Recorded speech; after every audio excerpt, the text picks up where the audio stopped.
How's it going, everybody? Welcome to the channel. This is Big Day Dave, and this is the live stream post episode 8, number 2. That's right, we are doing back-to-back live streams.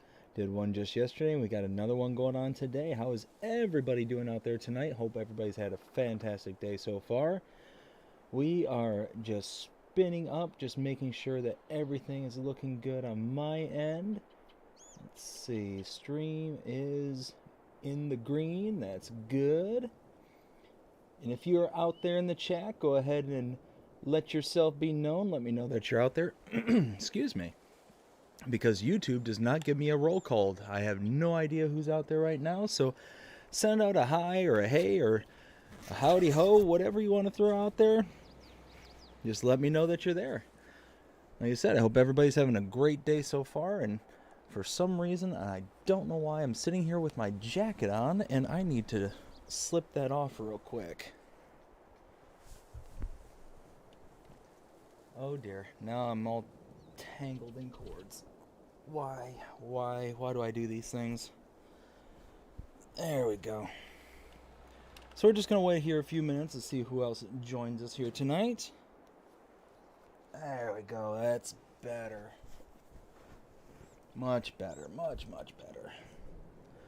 Perfect. So let's see what we got going on here tonight. So we've got, yeah, everything's good there. Everything looks good on my screen. And the chat window is on live. Every single time before I start a stream, I have to change it to live because for some reason it defaults to top chat. No idea why it does that, but we're gonna leave it on live chat because I want to see what people are saying. And for some reason, it's because of how top chat works. It just doesn't show me everything that I want to see. Oh, why did that just pop up on my? There we go. So like I said, we're just going to wait here a few minutes just to see who else joins us, and then we're going to get rocking and rolling. We've got a lot to do here tonight. We've got a contract right here waiting for us, a little cultivating contract. Going to work on that. Actually going to have the AI work on that, be generating some money in the background, and we have a lot of stuff to do around the farm and possibly even a contract or two. We'll see how the night progresses and kind of carries on from there. Let's see, give it about one more minute and then we'll get rolling.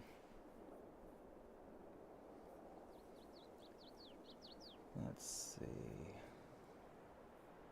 Just making sure I have all my I's dotted and T's crossed. I think everything's looking. Hey, Dust Bunny, how's it going? So far it seems like I am sitting here talking to myself. By the way, the missus says hi, and I hope you had a great evening last night. I let her know that you reached out and said hello. Let's see. All right, so let's go ahead and get rocking and rolling here. So, like I said, we have got ourselves a contract here, and we need to go ahead and get the AI worker going on this. I'm just going to let the AI worker go from this point. I'm not even going to do headlands or anything like that. Just going to let them chug through, and hopefully they'll just carry on and do their thing. And if we have to clean up, we have to clean up. Not a big deal. Unless it already starts messing up. Yeah, okay, now it's gonna go. So let's see. Whoops. So now that that's going, we have got all the fields here at the farm that need to be touched. If I take a look at the grass and here, again, for all those people that have been keeping up with the channel and those that haven't, number 21, field 21 is my kind of test, not even test, it's my kind of weather vane kind of thing. Essentially, it's my guidance star. There we go. It tells me when it is time to be able to harvest all three, and including this field. So 4 fields total. because this is the only one that isn't associated to an animal pen. The other 3 that I have are associated to animal pens, so they regrow instantly. As soon as I save, come back in, they're ready to rock and roll. So, grab our first tractor here, and that's what we're going to do. We're going to be mowing here. We're going to be collecting all the grass, turning into bales, and throwing it right into the production point right there, so we can... did I just drive by? Where's my mower? Oh yeah, it is right there. What am I thinking? It's gonna be one of those nights. Anywho, so Dust Bunny, how are you doing tonight? I hope you're having a fantastic day so far. It has been such a good day over here. I'm actually off of work for the next, actually another week, and taking a little bit of extended vacation over the holidays, and ended up spending all sorts of time with my daughter this morning. Took her out to the park this morning. Actually went out to a new one that neither one of us had ever been to before, and it was a really nice park. Had no idea it was even there. So that was like a really cool little surprise right there, finding, you know, just a little... I mean, it's not small. It's definitely not a small park, but it was nice. Looked like it was almost recently built, because a lot of the equipment was newer and just didn't seem as like rough and nasty as you get with some public parks and stuff. But no, this one was actually really nice. I was really impressed being able to let her go out and play. This one though did make me a little nervous because she's not even 2 yet, and that little girl is so incredibly brave. She has no fear in her whatsoever. It is bewildering to me and just how courageous that little girl is. So she will sit there and just climb up on all the tallest equipment. I mean, things are plainly, obviously not built up for her, and I'm sitting there just hovering over her, making sure she doesn't fall, through the gaps or anything like that, because she could very easily lose her footing because she's still not the most stable of individuals. She's only 2, and she's sitting there and like climbing up, and the one I'm in particular I was impressed with, she started climbing like a legitimate ladder. Like, this is the first time I've seen her do this, but she climbed up the ladder, got all the way to the top, but the gap between the top and the actual final run of the play set that she was on, it was just a little bit too big for her, and she couldn't figure out how to kind of carry over. Ooh, that's actually really cool. So you can see, barely, this texture under here was the texture that my cedar made, and that texture there, I was wondering if it was going to change to this kind of back here where it's more the grass texture underneath, and it looks like it is. So that big chunk over in the horse pen, that's going to be fixed. This chunk is going to be fixed. I'm actually really happy about that. Really, really happy about that. Ooh, that's something that I meant to check too. Ooh. Wow, that dropped down significantly.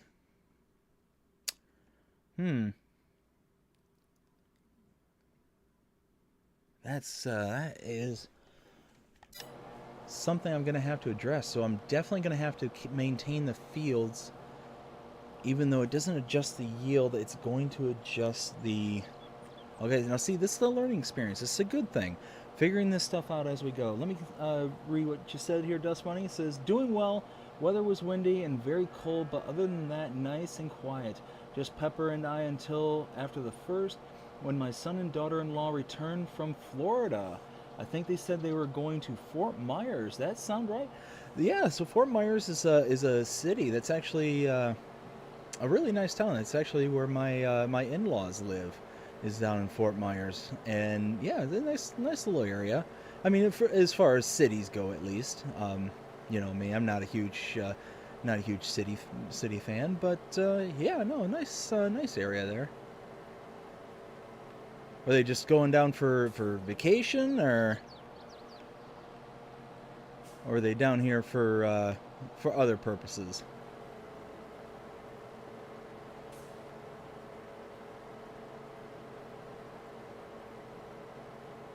It's actually funny. I got to go down to Fort Myers here before too much longer. I need to stop in the in-laws and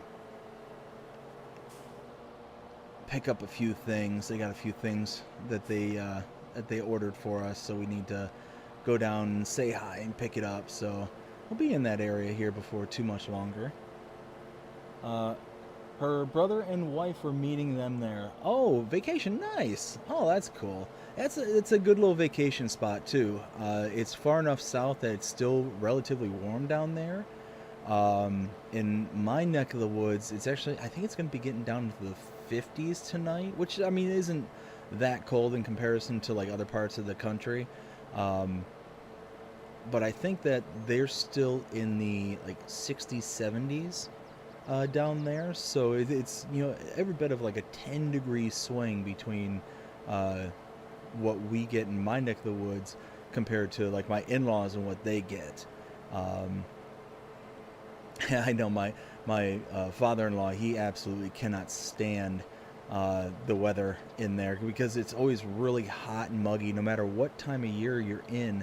There's very little relief from the kind of oppressive humidity that's in the area.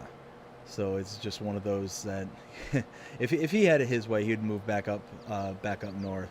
He is originally from New York, and he loves like the weather up there. But his wife and daughter, who still lives with him, they wouldn't stand for it. they would revolt.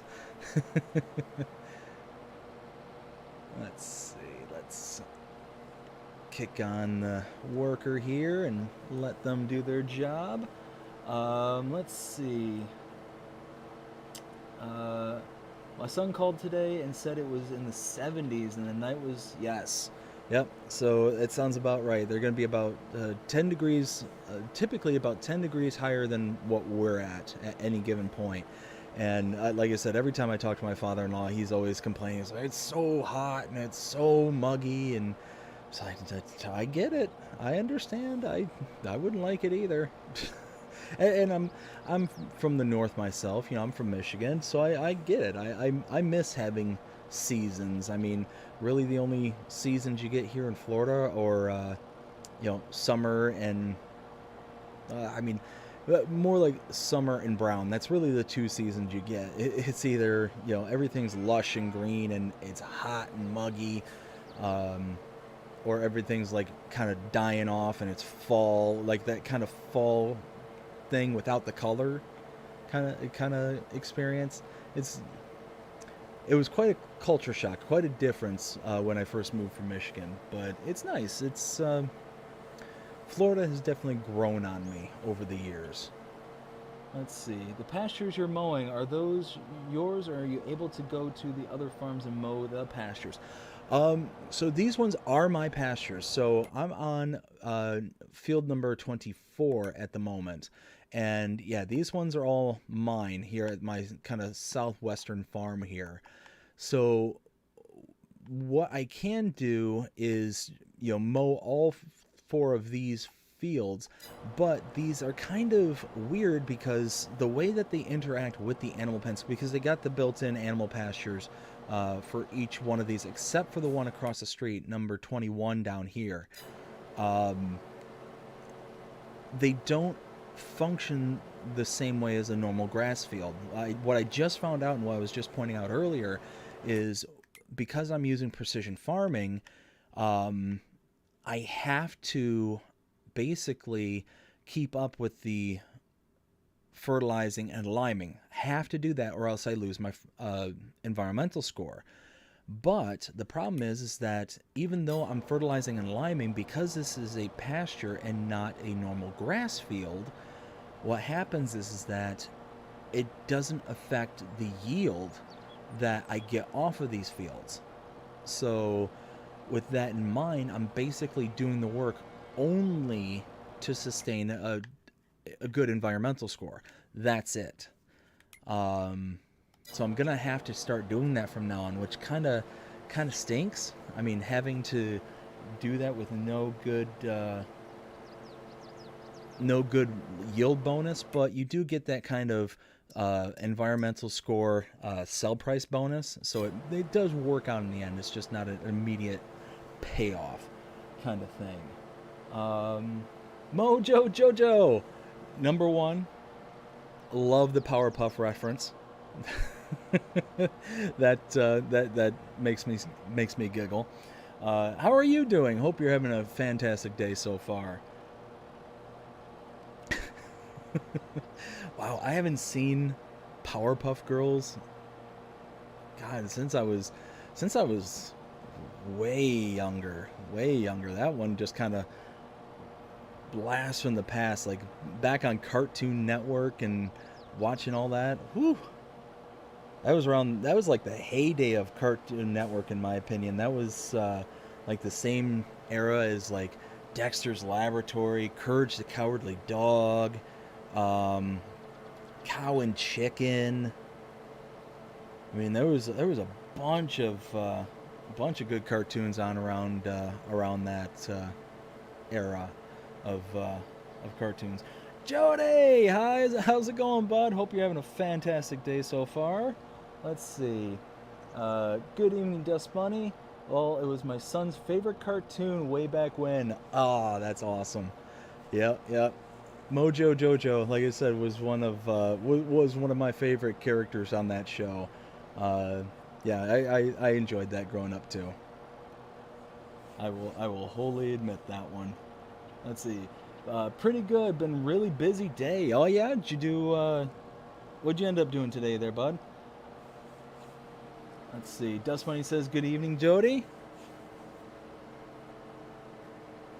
Hopefully, hopefully you had a lot of stuff to keep you busy and all good things. You know, here's hoping." My favorite cartoon was Scooby Doo and the Flintstones. Yes. Oh, that was a great one. Um, so if we're going off of like favorite series, um, probably would lean towards either hmm like the Flintstones. I loved the Flintstones growing up. As a matter of fact, loved it so much that my wife and I ended up dressing up as the Flintstones. Uh, she was Wilma, I was Fred, and the little one, she was Pebbles this year, and adorable, by the way. But I mean, what father isn't going to say that about their daughter? Um, I mean, I used to love Flintstones, the Jetsons. Oh, I love the Jetsons. That was a good one. Um, Scooby Doo was fantastic. Love that one. Let's see. Uh, Put new brakes on my Camaro. Ooh, what kind of Camaro you got there, bud?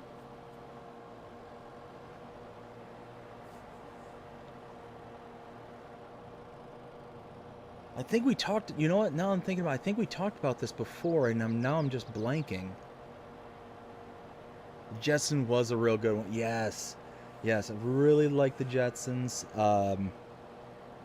One of my favorite like movies, like growing up when I was a kid, was the Scooby Doo and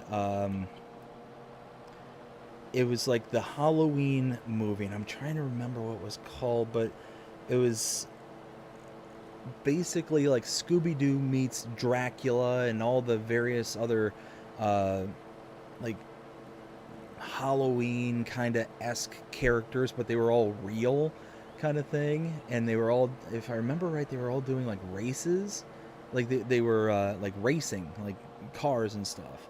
So it was one of those. Oh my goodness, I'm gonna have to think back on that one. I'm gonna have to look that up later, because yeah, that was a good one. The old Jetsons movie. Oh, that was a wow. Huh? Now we're really starting to dig up some really good memories here. Oh, rebuilding a 69. Oh, nice. My father, he had an old 68 Camaro. It was the convertible SS. And we ended up, I'm talking like it was mine. He ended up selling it to my grandfather. Uh, and when he bought it, it was pretty much, stock, nothing done to it. But when he sold it to my grandfather ended up tricking it out and made it like showroom cherry, like absolutely gorgeous. It's now, he still has it. It's candy apple red with black racing stripes, red bucket leather seats, and the black cloth. Oh goodness, black cloth convertible top. That's the words I'm looking for. Josie and the Pussycats. Yes, that was a good one back in the day. Now, if we're really starting to dig in there, I mean, when I was a little guy, I used to watch the old like He-Mans and Thundercats. Those were good ones back in the day. Let's see, what else? Mojo says, Jody, is that the four-wheel disc, or do you have do the conversion? Ooh, that's a good question.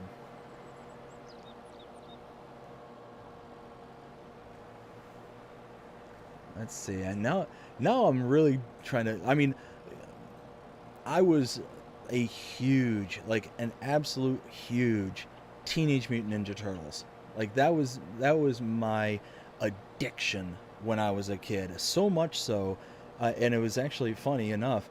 I have a cousin who also was a big Teenage Mutant Ninja Turtles fan, and my mother, God rest her, she was very talented when it came to like crafts and things like that. So every single year she would make my costume, and she did a fantastic job.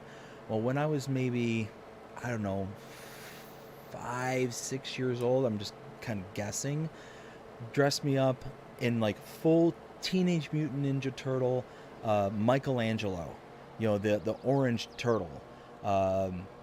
She made this giant shell out of like stitching. Like she actually made it, like crafted it. She made the leather belts, and she made the headgear with the orange bandana, and like the whole 9 yards. And I still to this day have pictures of that, and I vividly remember. And what was funny is that my cousin, the same exact year, again, who also loved Teenage Mutant Ninja Turtles, who also liked Michelangelo, did the same exact thing. And his mom did the same exact, my aunt did the same exact thing. She handmade him his own costume and dressed him up and so we both went out. We all met up together, and we both went out as Michelangelo that year. And it was fun. It was just, good times. So yeah, Teenage Mutant Ninja Turtles, that was like the one from my era where I was really into that one. So much so that I actually found the full re-release on DVD not too long ago, and I ended up buying it. It was like $20 or something like that at Walmart, and I ended up buying it. And yeah, I have it to this day. I've watched a couple of episodes, kind of like, is this as good as I remember? Is this something that I think was kind of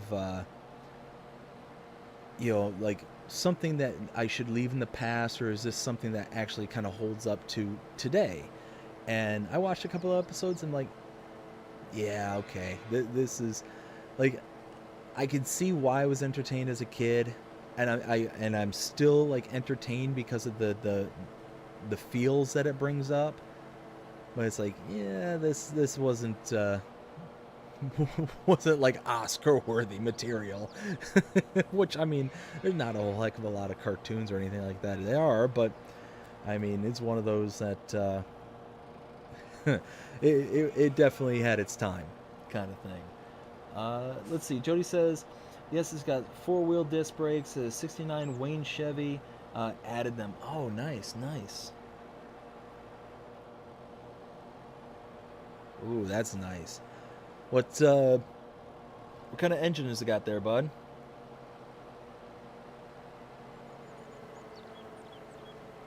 Let's see. Let me think. Now we're gonna really dig deep. Really dig deep. Now we're like combing the depths of like Saturday morning cartoons. Now that's something I'll be honest with you, I miss to this day is Saturday morning cartoons, because now that we live in this whole streaming era where everything's kind of, on demand and just, click of a button away, you don't get that kind of stuff anymore. You don't get that kind of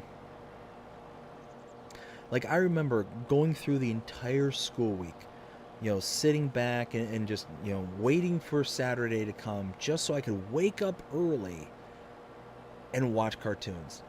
And my parents, they were amazing enough to where the only television that we had in the whole house growing up was the living room television. And my dad, he worked, 40 plus hours a week. He busted his butt, kind of thing. He worked in construction, where he was a heavy duty equipment mechanic. So he worked on the big Caterpillar, equipment out in the field, kind of thing. Not in the field. He worked in the shop, which was, really good, because he hated being out in the field. Um, but he's working on these massive bits of equipment and all this stuff. And, I'm sure all he wanted to do was just kick back and relax on his weekends off. And, he was, gracious enough to let me, get up and, pop on and start watching some Saturday morning cartoons. Looney Tunes. Oh my goodness. I love me some Looney Tunes. To this day, I still watch Looney Tunes. And it's one of those that I will.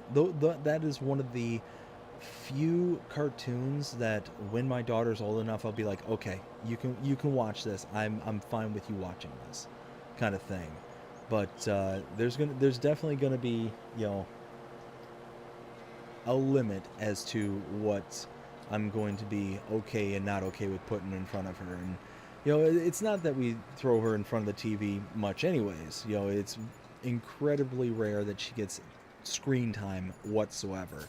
We want to definitely keep it to where she's like, you know, able to be outside and entertain herself, kind of thing, not to be a zombie in front of the television, kind of thing. And especially with the way that the kind of information and stuff kind of travels, nowadays. Just want to be able to, you know, keep that under wraps for as long as possible. So that's one field. Now we're going into two. Perfect. And let's see, let me catch up here. Putting a big block engine, gotta have lots of horsepower. Nice, love it, love it, love the Saturday afternoon and Saturday morning cartoons. Yes, yeah, like I said, it's just something I really miss about, you know. Obviously, I'm kind of dating myself and the era I grew up in, but it's just that was something that you looked forward to every single weekend, kind of thing. You looked forward to Saturday just so you can get up early and just start watching, all the cartoons that were on there, and it was fantastic, kind of thing. It was the one thing that like really, was a staple in my life growing up. I vividly remember, Saturday morning it's cartoon time, and I would go running out into the living room, kick on the TV, and my mom and dad, they'd be at the kitchen table and, drinking their coffee in the morning, just kind of waking up, and there I am, just kind of hanging out and doing my thing. And as soon as, I think it was like 11 o'clock rolled around when, cartoons were over, it's like, all right, get my butt outside and start enjoying the day, kind of thing. So it was yeah, really, really good stuff. Really good stuff. Miss that stuff a lot. Let's see, we're gonna keep on chugging around here. Oh, and mowed over the sheep.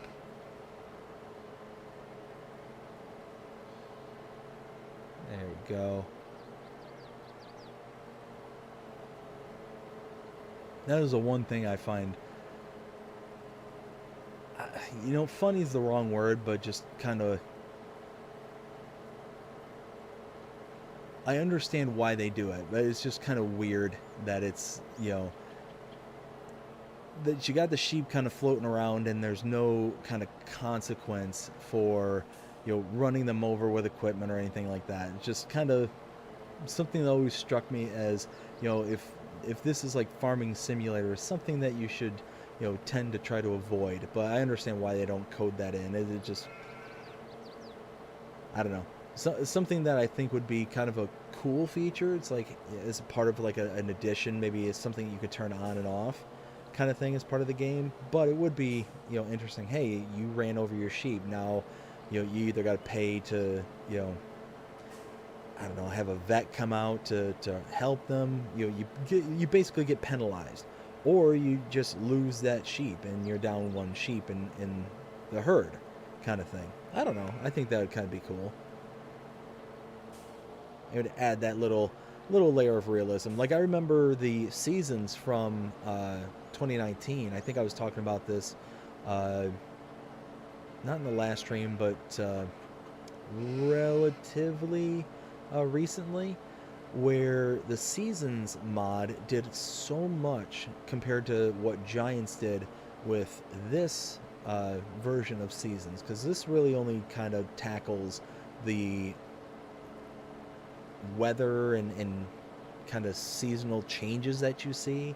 But the Seasons mod that was on FS19 would actually do things like convert grass to hay using the sun, and it would convert it from hay to grass if it rained, and you would have deterioration of the grass, so you couldn't leave it on the fields for too long. It was just one of those where it did so much and added so much complexity to the game. It also added the ability to starve your animals, so if they went down to no feed, that you would start losing the herd in the pen, kind of thing. It would eventually start ticking down and down and down, and you would actually get the thing saying up in the top right hand corner, you've lost your sheep, or you lost your animal due to not being fed, or something like that. And it was just that extra layer of realism. It's like, oh man, I got to remember to keep them fed, I got to remember to do this, got to remember to do that. Just one of those kind of really cool cool additions to the game. Jody says, I was born in 1982. I know it was hard to believe. You get into your 40s and you're getting old. Oh, man, I hear you. I was born in 83, so I'm right behind you. And one of those where, I just turned 40 this November. And just, like, where does the time go, kind of thing. The time just feels like it flew by. And now that I say that, it's like and talking about being a kid and growing up and all the cartoons and stuff. One of those where I remember vividly being a kid. It's like, oh, I can't wait to be an adult. I can't wait to get older. And it was always those kind of really, looking back at kind of petty child things, like, oh, well, that means I could stay up late. It means I can eat what I want. I can do what I want. Blah blah blah blah. All that kind of stuff. Little did I know then, I wish I knew then what I know now. It's like, oh man, I really long for those days of, carefree kind of living. It's one of those, if there's any young ones out there listening to this, cherish being young. Enjoy it, because it doesn't last forever. Because, like I said, I remember vividly being like, oh, I can't wait to be older. I can stay up late. I can watch movies. I can do this. I can do that. And it's like, that's all like all really silly things, compared to like all the responsibility you get. And don't get me wrong, it's one of those that it's nice to have that responsibility. It's nice to grow into that kind of stuff, but it just leaves you longing, for the simpler times. But yeah, no, just Man, didn't really think that that tonight we were going to go down memory lane like this, but man, I'm really digging it, really digging it. But I had posed a question in the last stream yesterday, um, and I'm gonna put this out to everybody out there again tonight, because I really didn't get much feedback, and I really am interested in what everybody thinks of about this. So the question last night was regarding the map tours. So at the end of each map tour, I render my opinion as to what I think of the map and do the 0 to 5 scale, as I'm sure any of my regular followers know. That's what I do for the tours. So what I'm kicking around in my head is, should I, well, let me elaborate. So the way that the grading scale works right now is it's very much a kind of visceral kind of reaction to what I see before me, kind of thing. And it's one of those where it's very much a heat of the moment. It's how I feel, kind of thing. And I'm wondering, should I try and become more standardized when it comes to that? So what my fear has been here lately is,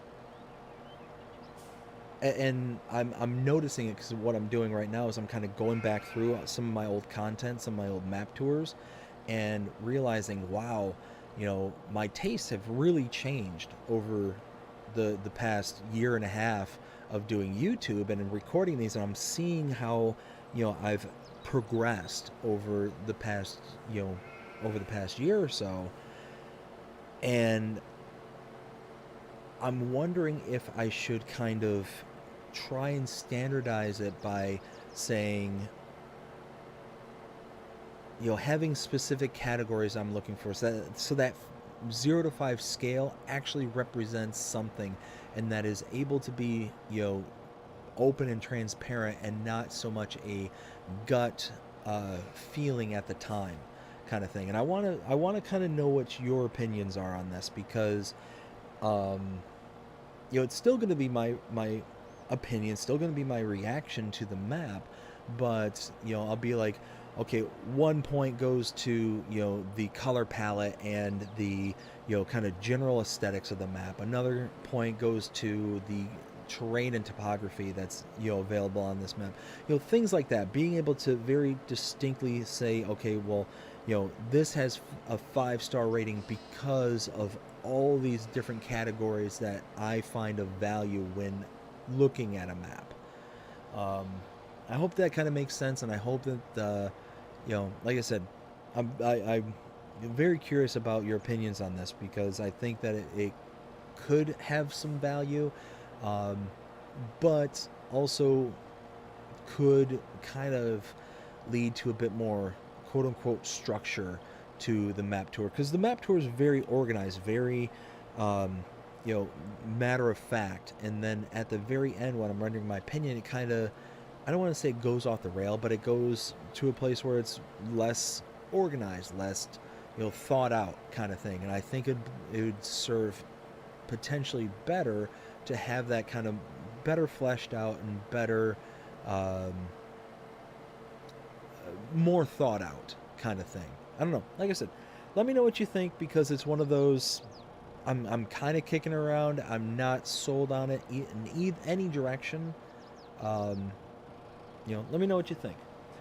Let's see. Jody says, I should have that feature back in the game. Farming. Yes. I would love to see that feature back in the game, to have like the animals being able to be deceased because you're not feeding them, having the grass turn to hay, because what you're doing is you're basically having a 2-stage system with the grass. At least that's how it worked out in seasons in 2019. Is stage 1 was you using the tedder and partially drying it out, and then it would fully dry out in the sun, and it had to be like, I think it was like 10 or 15 hours in the sun, of direct sun exposure, and then it would revert back to grass if you didn't, if it rained. kind of thing. So if it rained, then it would revert back, and you were really dependent on the weather, and it made so much sense that that was the case because you need a dry product, kind of thing. So it would be really cool to add those kind of features. Dust Bunny says, "I say if it ain't broke, don't fix it. You're sounding like the what Farmer Klein does with his rating system, with his 5-star rating." I didn't realize Farmer Klein did something like that. Nuts.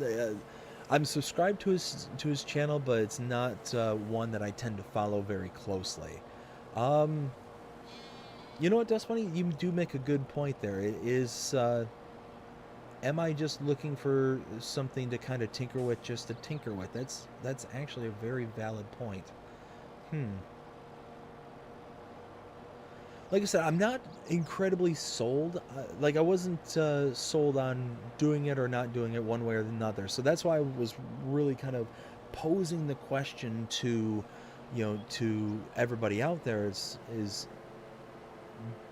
do people think that it would bring value to the channel, or is it just something that kind of like I said, is it something that I'm just looking for, something to do just to do it kind of thing? I don't know. But I think that's a valid point. If it isn't broke, don't fix it. And no, I don't think anybody's really said that it's broken up until this point. And I do kind of like that kind of off the cuff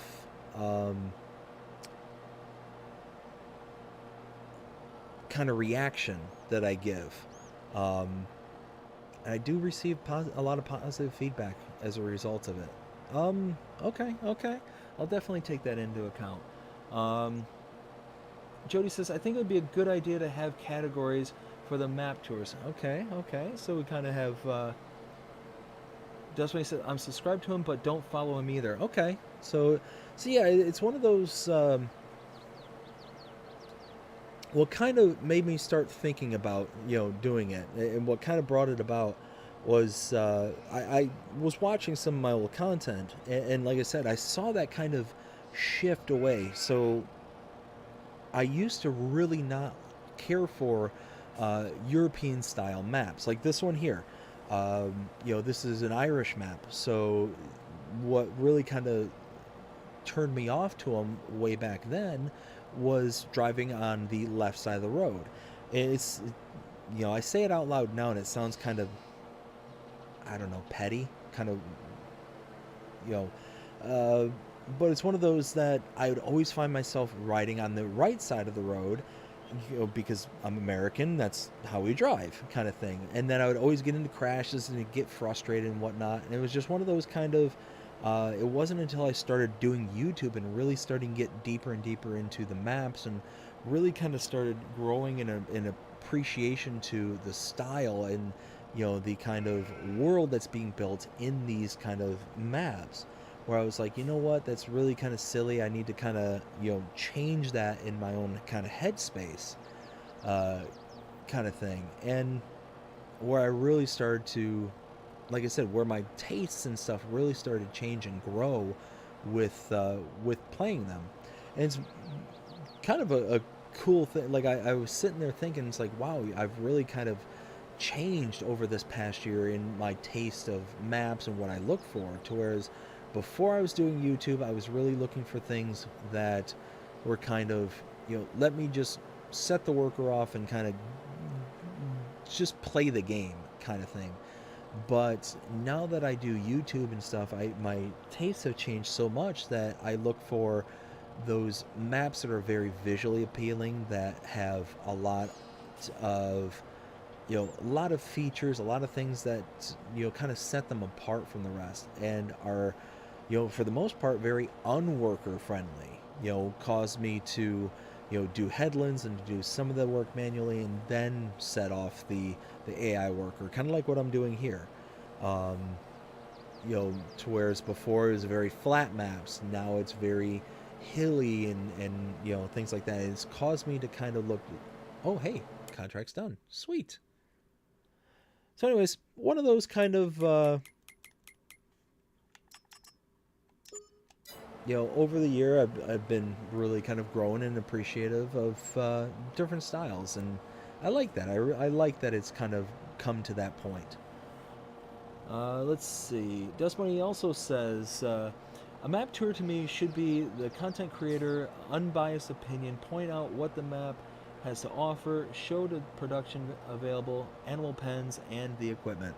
Yeah, and that's I feel that's basically what I try and do when it comes to the tours is just kind of give a brief general overview of the map itself, and then at the end is when I throw out my opinion, and it's one of those that I was very hesitant, actually, very very honest talk right now.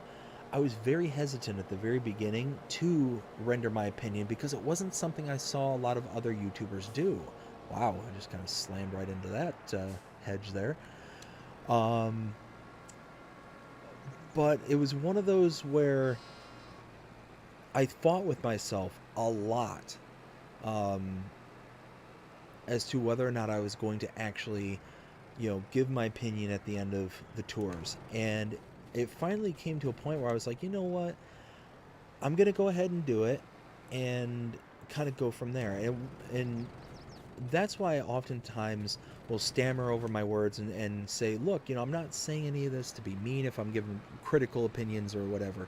I'm not saying this to be mean. I'm not doing this to take a jab at the map maker or anything like that. It's just this is why I'm saying the things I'm saying, kind of thing. And it's intended to be constructive criticism only, kind of thing. It's not meant to be, an attack on anybody. Because I know a lot of map makers, and I didn't find this out until after talking to map makers like Cavalier Roy, like Silver Eagle.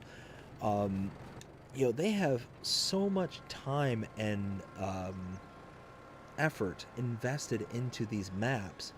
To where after I spoke to Silver Eagle and he told me that it took him over a year to make, what was it, Split Mountain Ranch. For a while there, I actually felt guilty for my opinions and throwing them out there so cavalierly because I didn't realize just how much time went into these maps because but I was always trying to be respectful of of the creators because hey, they're giving us free content. Like they're not charging us for this stuff. They're not they're not asking for anything. They're just putting their heart and soul into it, kind of thing. So it was one of those. I always tried to be respectful when it came to the opinion rendering, and uh,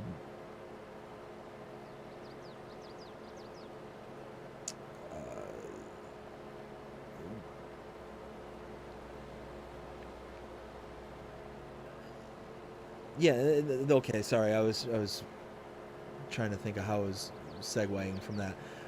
But that's kind of part of where I was, heading with the, possibility of the change is, it would be still my opinion, but less of a kind of off the cuff and potential for, I don't know, hurt feelings kind of thing. Um, because that's certainly not what I intend to do when it comes to, um, telling my opinion. But I know that these are, personal, and that there's people that really work really hard to bring, these maps, kind of thing. So I don't know. Like I said, I figured that if that was part of the other consideration is if I have a more systematic kind of approach, then there's less wiggle room for the potential for hurt feelings, and that's kind of what it boiled down to in the end. And not that it came about for any particular reason, kind of thing. Um, yeah, I think I don't know. I do like your point there, Dust Bunny, that the whole if it's not broke, don't fix it. And up until this point, I've not stepped on anybody's toes, so hmm. I'm definitely gonna have to take that away and mull over it because I do agree with that point. I do agree with that a lot. Let's see.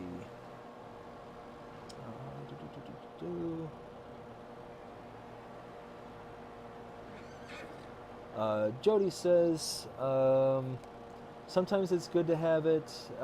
Could help out sometimes. Yeah, okay, I can see it there. Dust Bunny says, Mr. CLP and Mr. Farmson Snowy both give their opinions on maps. Um, yes. So Farm Sim Snowy, I'm not too terribly familiar with, but obviously Mr. CLP, I talk about him often. I do see him on occasion give like opinions, but it's one of those where um, it's very often in the positive kind of thing, and it's not too terribly often where I hear him say like something, I don't want to say critical, but kind of negative. Um, and I think it's for the kind of the same reason, and it's not a consistent kind of giving the opinion kind of thing. Um, to where I try to very consistently at the end of every map tour say this is what I feel about the map, um, and kind of go from there. To where like a Mr. CLP, he tends to, if it's something that really stands out or something that really kind of lingers in his mind, that's when I tend to notice whether he kind of gives his opinion on a map. Um, in particular, when it's like a really brilliant map, like I remember him, acting like a small child when he was reviewing Bally Springs. Um, he was like giggling. He kept saying, "Oh, he's smiling from ear to ear because of all the new animals and just that kind of aesthetic appeal and all that." Yeah, and I agree with him. I 100% agree. I was the same way. I acted like a small child when I was doing my map tour of that because it was brilliant. And to this day, I think Bally Springs is one of, if not the best maps out there because of all the cool new features that were brought in from it. So yeah, they definitely do. There's definitely other YouTubers that throw out their opinion, but it's I don't. Again, I'm not familiar with Farm Sim Snowy, um, but at least with CLP, it's not as regular uh, as I tend to do. Let's see. Dust Bunny also says. You could give the new format a try and see what kind of feedback you get. That's also a good point.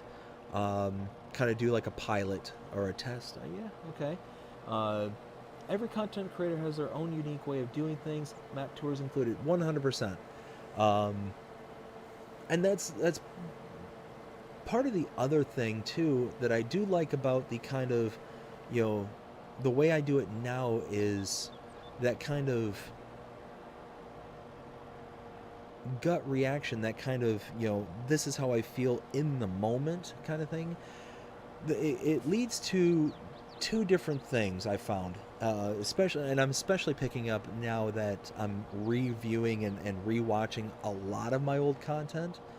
Um, and I'm doing that for very specific reasons that I'm not going to elaborate right now, but I'm reviewing a lot of the old content, and I'm seeing how, because I'm kind of doing things off the cuff, I sit there and start to ramble a bit. I sit there and kind of restate and rehash uh, a point maybe several times, um, when I've already kind of said it, and it's that bordering beating the dead horse kind of aspect. Um, no, I tend to have reined that in a bit, now that I've you know gotten to this point in my YouTube quote unquote career. At this point in the YouTube process, I've done better about not overemphasizing and really like repeating myself. I do have a really bad habit of saying the same thing just in different ways, um, especially when I don't have somebody in front of me that will kind of rein me in, kind of thing. So I had to specifically make efforts to try and not do that. And I think that I'm getting better about that. Here's hoping. Let's see. Jody says, Uh, that worked really hard on the maps and modes and mods. That worked really hard on. Dust Bunny says, "Do you review the maps private prior to making your map tour videos?" Yes. So what I tend to do, um, kind of give you behind the scenes of what I do is when a map drops. I'll typically check around 12 o'clock my time. That's typically the latest that I will notice when mods and maps will come out to the mod hub. When I see the new map drops, what I'll do is I'll typically take a look first at the card itself and kind of get a high level overview of what I think the map is going to look like, and I'll read the description to kind of see what the description says and see if there's anything of particular note that I need to kind of keep in the back of my mind. Then what tends to happen is after I'm able to get out of work and able to start playing around with the content for it, I'll actually download the map and go on it to take all my notes, kind of thing, because there's obviously different locations for different production points, different farms, different, like, all sorts of different information that needs to be relayed prior to actually doing the recording itself. And then as I'm going through it, I'm not only taking notes, for the actual video and what I want to talk about, what I don't want to talk about, kind of things like that. I'm also taking mental notes as to how I'm feeling at that point in time when doing the tour. Is there anything in particular that I find that's really awe-inspiring? Like, do I see something I'm like, oh wow, that's really cool, or do I see something and it's like, ooh, that's kind of bad, or is it kind of have that kind of you know cringe reaction kind of thing. And I'll make a note uh, in my notes that I'm taking at that time. It's like, okay, I came across this thing and this is how I felt. This is how it made me feel at that particular point in time.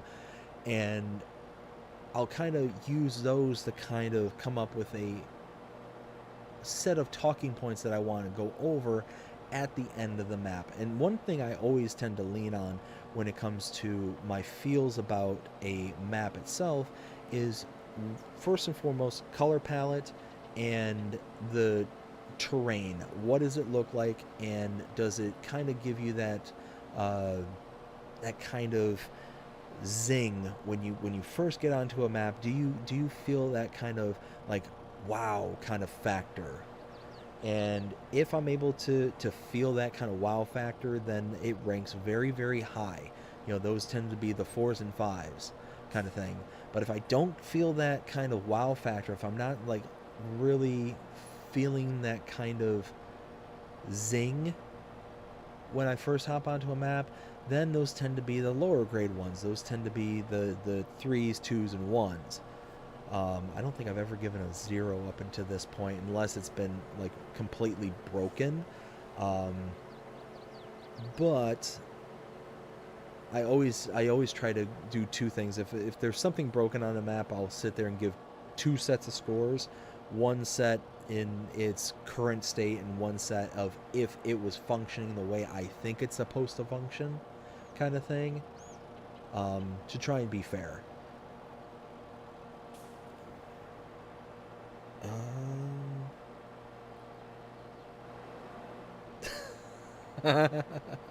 I'm sorry. My father just texted me, and we've got Christmas lights still on. And they're the smart lights, and I guess he's outside. He just oh, that's something else I can talk about. Um, but he just texted me. And he said that the Christmas lights are making him dizzy, so he wants me to try and pick a new scene, because the smart lights, they'll sit there and blink and move about and all that stuff. So let's go ahead and accommodate, because I'm sure he's outside letting his dogs out. So he specifically said, "Hey bud, can you change the scene and the lights? I'm getting dizzy, or slow it down."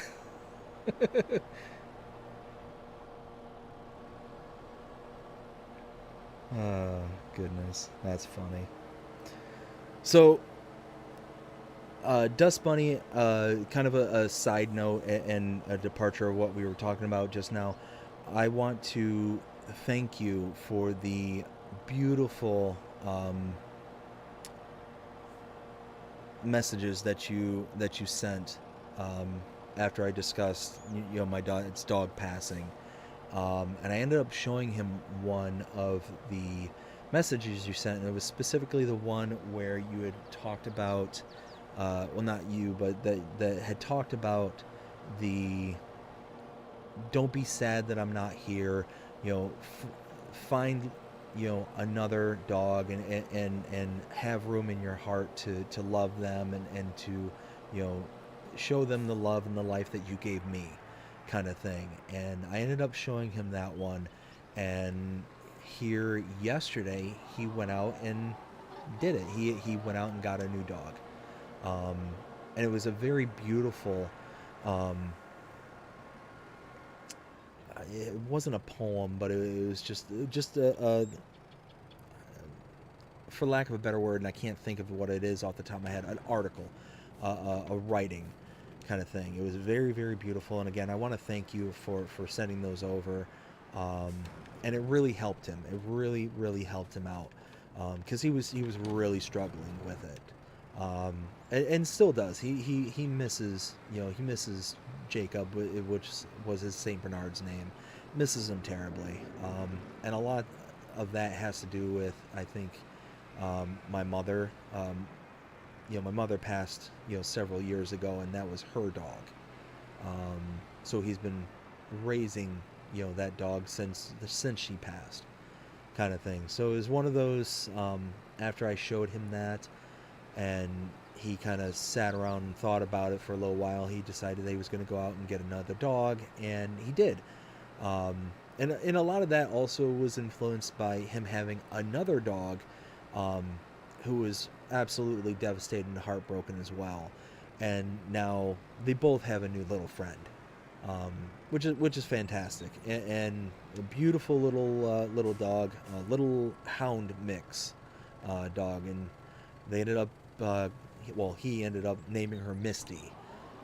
So yeah, little Misty is the newest member of the family here. So he's happy. He's excited that he's got a little puppy. She's 12 weeks old, and she is just an adorable little dog.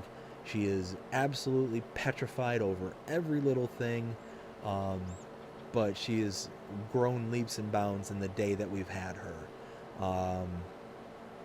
One of those that and as any dog is. I mean, you get a dog into a new environment. You get any animal into a new environment. They're timid and they don't know what's going on, so they just kind of have to be lulled into, feeling safe and secure. And it was one of those that she wasn't sure about what to think of my dad's other dog. And when they got together, she was, kind of not running away, but not, being like right on board with, hey, there's another dog here, and I don't know, it's much bigger than what I'm used to, or it's much bigger than she is. And now they're starting to lay on the couch together. They're not like contacting, touching each other yet, and that was the biggest thing for my dad's dog that he had, that was left behind. Her name's Evie. Wow, no, wrong dog. That was the couple of dogs before. No, Bindi. Bindi is this dog, and Bindi used to cuddle with Jacob all the time. They were as thick as thieves, the two of them. They would lay together, snuggle up together, and they just she lost her snuggle buddy, kind of thing. So now we're hoping that she can have a new snuggle buddy, kind of thing. And that's also what kind of drove my dad into getting another dog, was seeing how much she missed having Jacob around, and how much she was kind of affected by it. But now you can kind of see that there's a new pep in her step, that she's she's starting to take to Misty. So we'll see how it goes. We'll kind of, just taking it one day at a time, and glad that, like I said, very very glad that he's able to, like the poem or like the writing said, to find additional room in his heart and to make that new bond kind of thing. And that, like the message says, it doesn't take away from the old bond, because what is there is special and it cannot be replaced, but it can certainly, create more room in the heart kind of thing. So again, thank you, Dust Bunny. I greatly appreciate it. It's definitely helped a lot. And it's really tough to kind of, that's honestly the worst thing about being a pet owner. And it's one of those things that almost, like, if you told somebody who's never owned a pet that, hey, this is a part of being an owner kind of thing, you might dissuade a whole bunch of people from being pet owners, period, kind of thing. That to sit there and be like, yeah, you're going to spend the next 10 plus years of your life doting on, loving on, taking care of their every need, want, and desire kind of thing in life, and then one day they're going to leave you kind of thing, because you will always, for the most part, outlive them kind of thing. And for a lot of people that might dissuade them, but you then tell them all the good things that comes along with what is going on, all the love and joy and all the positives that come with it, and it far outweighs the negative. It far outweighs it.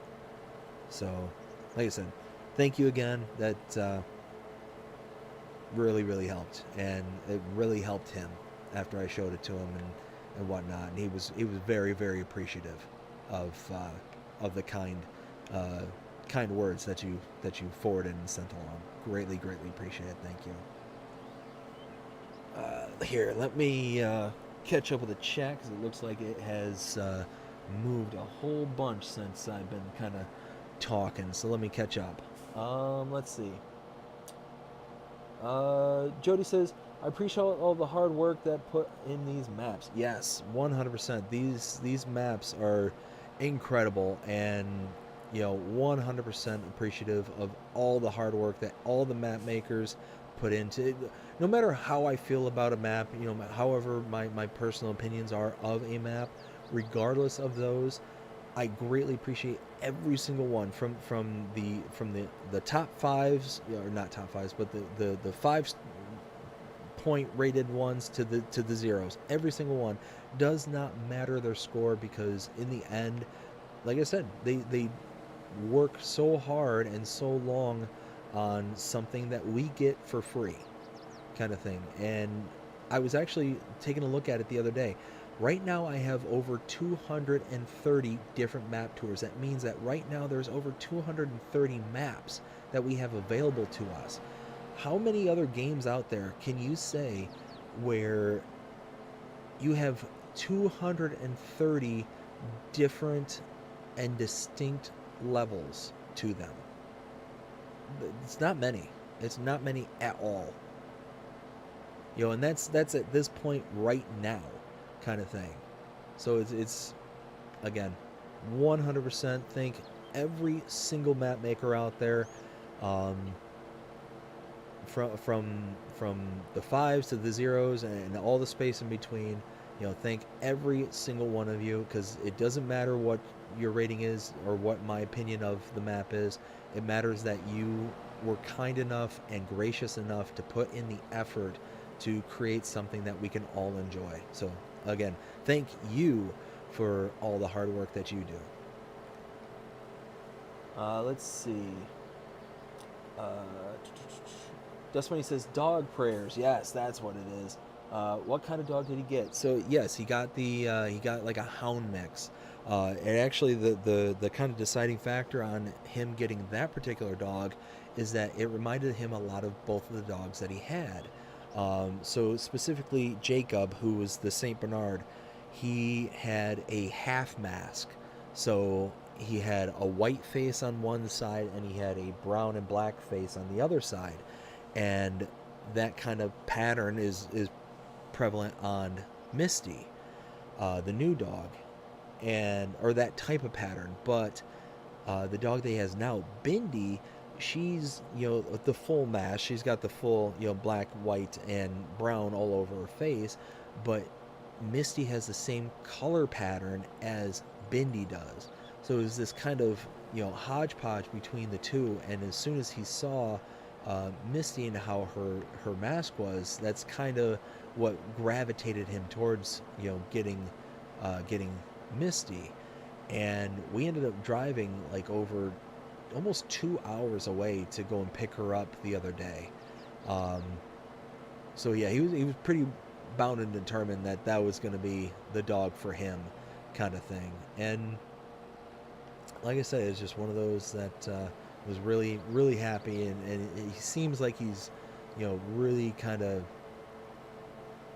happy to have her now, that it kind of offers that certain level of distraction, and at the same time that opportunity to love anew, kind of thing.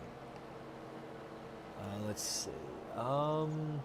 Jody says, I had a dog pass away 5 years ago. My wife took it hard. Yeah, it's so tough. It's so incredibly tough because, like I said, you sit there and you spend, years and years of your life just with them, and they'll sit there and love you no matter what. No matter what kind of person you are, you can sit there and raise your voice to them, and they will love you just as much as they did before you did it, kind of thing. It's incredible, the bond that you can have with a pet, that you can have with a dog, and it's incredibly heart-wrenching and incredibly saddening when their time comes. It's devastating, because it's the end of an era, kind of thing, and it's the start of something new, kind of thing. And that's, beside the obvious of, now you're continuing on without them. It's that kind of that venture into new territory that's the hardest part for a lot of people. You don't know what your day-to-day is going to be like without that particular pet in your life, kind of thing. And you grow comfortable and, again, for lack of a better word, complacent in the world that you have built with them. And like I said, the love is, first and foremost, the most devastating part of the loss, kind of thing. So I'm not sitting here saying, I'm not trying to downgrade that whatsoever. Yeah, no, it's one of those that, like I said, I'm just glad that that those dog prayers were able to help him in such a way. And like I said, it hit him really, really hard. It hit him really hard. And like I said, I think it had a lot to do with, with my mother and her passing. It made him kind of rethink a lot of those old memories that involved her, kind of thing. So it was really, really tough. Oop, oop, oop. I'm looking for the baler. There we go.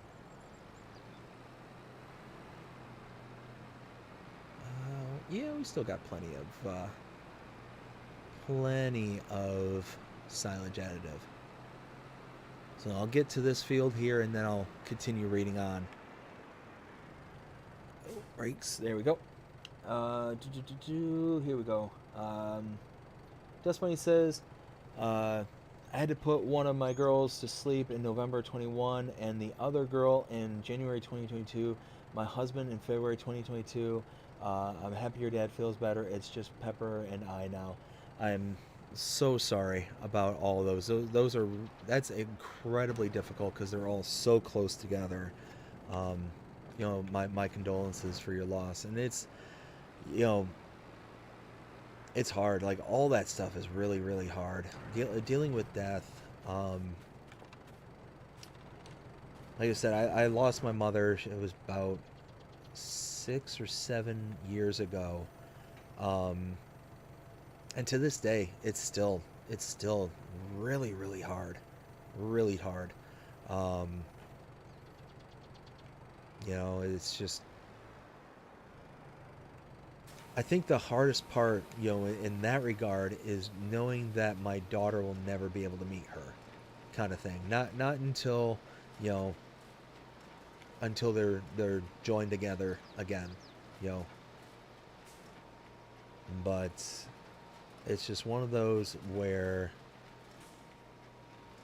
death is hard. Death is really hard because you have to deal with all the memories that that person or that pet has brought into your life, and you have to sit there and deal with, knowing that you're not going to have any new memories. I think that's the hardest part for, at least for me, when it comes to that kind of stuff, is knowing that you no longer have those the potential to make future memories. If there's one piece of advice I can get to anybody listening to this right now, is do not do not go without saying how you feel about loved ones. Make sure that they know, because you never know when you won't be able to tell them again. You know, I didn't mean for this stream to take such a hard turn. I apologize for that. Yeah, I also speak with a little bit of knowledge in that regard, because my mom, she passed very suddenly. Wasn't expecting it, and it was the day after Thanksgiving. So that was additionally tough, kind of thing. But my mom knew I always loved her, but it's one of those I wish I could have told her one last time, kind of thing. But anyways, let's keep on reading what we got going on here, and we'll move on from the heavy. Let's see. Dust Bunny also says animals grieve just as much as we do. They also feed off of your emotions. I have to be very careful because Pepper will make herself very ill if I get upset or sad. Oh yeah, and that's 100% true. Is that they absolutely feed off of the emotion that is projected out into their world, kind of thing. They absolutely can sense and tell when something's not right with their human, kind of thing. So it's uh, definitely one of those things where you want to do your best to kind of put on a brave face, and that's not even just with pets, but that's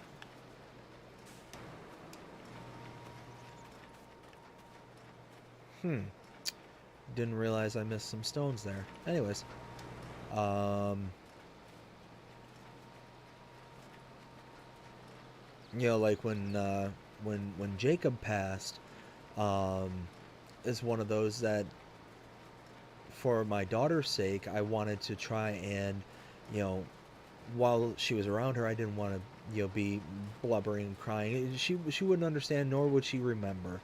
Um, but it's one of those that, I don't want her to see Daddy upset, and not be able to understand why, and not be able to communicate with her as to why. Like I said, she's only 2, and it wouldn't have been, the end of the world kind of thing. But it's just one of those that, um,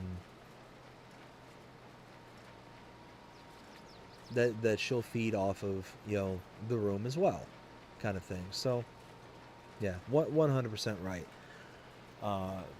let's see.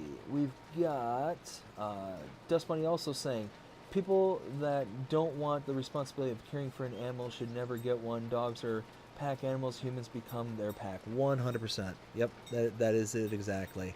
Um, yeah, it's personally, I think it's an amazing thing to be a dog owner, a pet owner. Um, the responsibility that comes with it, the happiness, the love, the heartache, all that stuff. We got one of my dogs now, and he's getting up there. He's 13 or so. Um, he's starting to show signs of what I think is kind of like doggy dementia. Um, and unfortunately, he's a bigger dog, and there's been times where he's gotten aggressive, not where he's attacked or anything like that, but he's gotten snarly and stuff, which is very extremely out of character for him. So it's one of those that we're you know anticipating the next steps of what to do and whatnot, and it's hard. It's really really hard to go about you know those next steps. Um, but it's one of those too that it's part of the responsibility. It's part of you know with owning pets, with owning dogs. It's you get the good, you get the bad, and everything in between, and that's what kind of creates the whole experience with a pet. Is you get to have all of those emotions, all of those experiences. And even if you don't necessarily want to have those bad experiences, that's part of the package, and you got to sign up for all of it or none of it. Let's see, get on this straightaway here, and I'll continue reading on. Let's see. Oh, I'm in Anaki, YT. Hola, Anaki. How are you doing today? Hope you're having a fantastic day so far. Dust Bunny also says, God works in mysterious ways. Every dog I've had has been a rescue of some sort. They show up in my life when I need them. Yes, 100%. And actually, that's basically what's happened with our dogs as well. Every single one, uh, well, with the exception of one, the one I just mentioned there, and him getting the doggy dementia, or what we think is doggy dementia, um, have been given to us. I mean, we had him given to us as well, but through different circumstances. We actually sought him out. The other two that we have are ones that have been given to us, through various means and methods, kind of thing. And yeah, it's one of those. When we had him, we had another dog who had passed, um, and it was one of those where we said we'll never have more than two dogs. Well, then we got the second dog, kind of sort of thrusted upon us, kind of thing. We didn't necessarily want him, but it was either that or he goes to the pound, kind of thing, because he was my wife's grandfather's dog, and my wife's grandfather had passed, and he had nowhere to go, kind of thing. And everybody knew that we had dogs and that we loved pets, and we were, potential to take them in. So it was one of those that they kind of tugged at our heartstrings to take them, and really glad that we did, because he ended up being a really good dog. We weren't sure about weren't sure how he was going to be when we first got him, because he was very standoffish, very um, didn't want to be around anybody, kind of thing. But now every single night, he comes to bed with me, and he sleeps right next to me, just curled up and ball right there next to me. He's my little heat source at night. So he turned out to be an amazing dog. And our most recent dog, we got her a few years ago, and she was actually adopted by my sister-in-law, and then my sister-in-law ended up having to move due to circumstances outside of her control, and she was living with us at the time, and we said, hey, we really love this dog. She really fits in well. Um, you're moving to an area where you're not really able to, you know, give her the best kind of life because of, the kind of living that you're going to have to do. Um, so why don't you let us keep her? And it ended up working out very nicely. So one of those, we said we weren't going to have, more than two, and now we have three, kind of thing. So it's amazing how, like you said, how life kind of works out, kind of thing. They just kind of show up at your doorstep, and you hope you're there to answer. Let's see. Just Bunny also says, just pretend the stones in the pasture are yes. Yes, I will. I will remember that. Dust Bunny also says, uncharacteristic growling, snarling can be sometimes pain related. Yes, that is something else that we've heard as well, and we've taken him to the vet, and as far as we can tell, at least according to the vet, it's nothing pain related. So yeah, it's one of those that we're just not sure, and the thing is that he runs around and moves normally. So that's what kind of made us think it kind of ruled it out, kind of thing. That's not to say that it isn't possible, kind of thing. But the vet said due to his age and due to just the real sudden change in personality, that's possibly the case. He still moves around and runs around the yard and does this thing, and that's what makes it so hard to to think in those kind of end terms, is that he still seems very chipper and springy, but he's also, like I said, that kind of very harsh personality change, and also taking into account the fact that we have the 2-year-old in the house, kind of thing.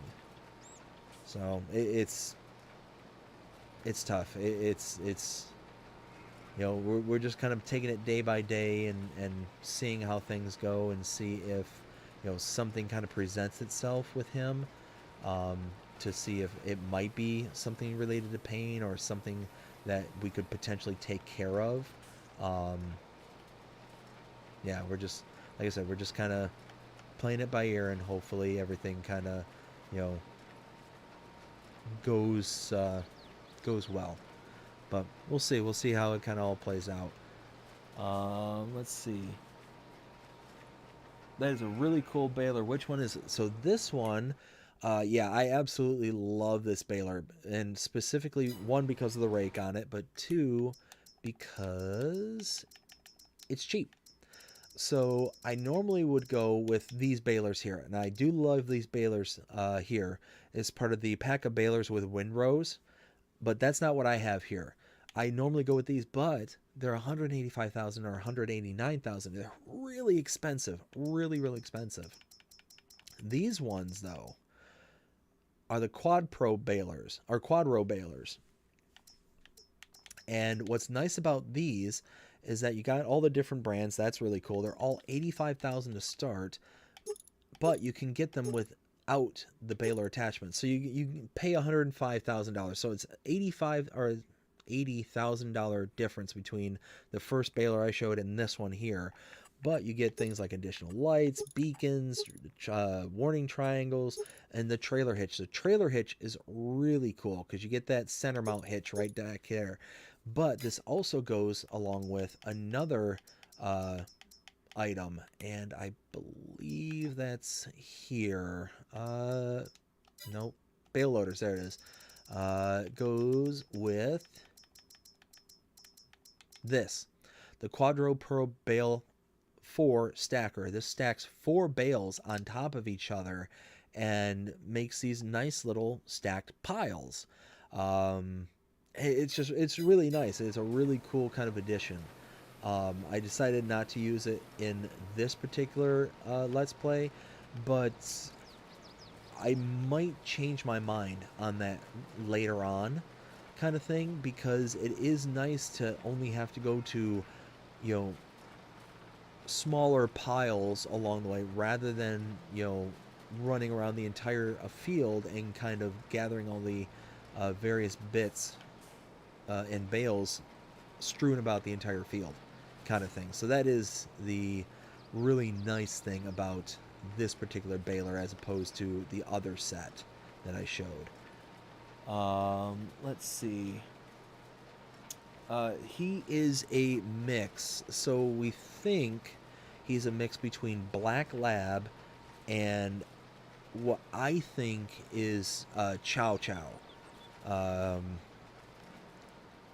So what makes me think he's that specific breed, that the Chow Chow, is he's got the real curvy tail that kind of curls up and comes back and touches him on the back, which is very, very Chow Chow like. But he's also got the black spotted tongue that's also very prevalent in Chow Chows. So that's kind of the things that made me think of that's his particular breed. But he's a mix. He's definitely a mutt of some kind. But yeah, he's been a great dog for many years. Like I said, he's going on. Wow, he might actually be getting around 14, because we got him and he was about a year old. Let me think. He was a year old in 2010.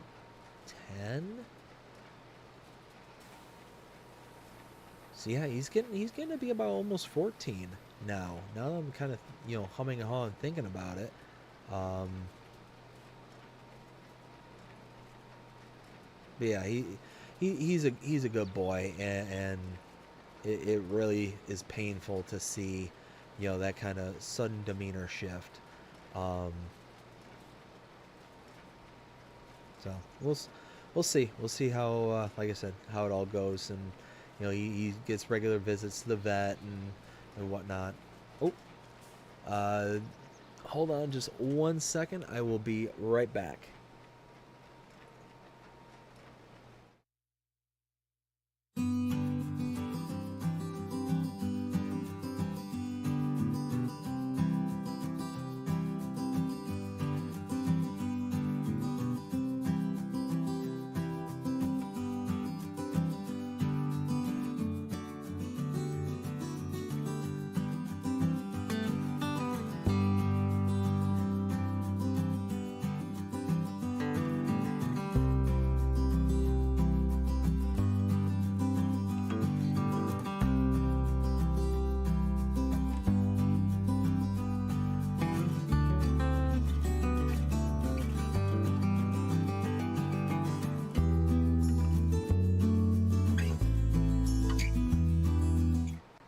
Alright, so sorry about that.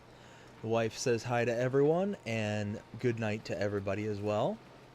She is getting ready to go to bed. Let's see. Oh, I gotta bring the chat window back up. Let's see, is it this one? Here we go.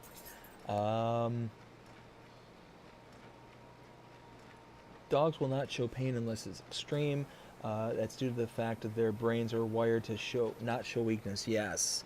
So that's something else that the vet said. But as he was doing the examinations and whatnot, they do the joint tests and all that stuff to make sure that they got kind of one full range of motion, but they're also not trying to,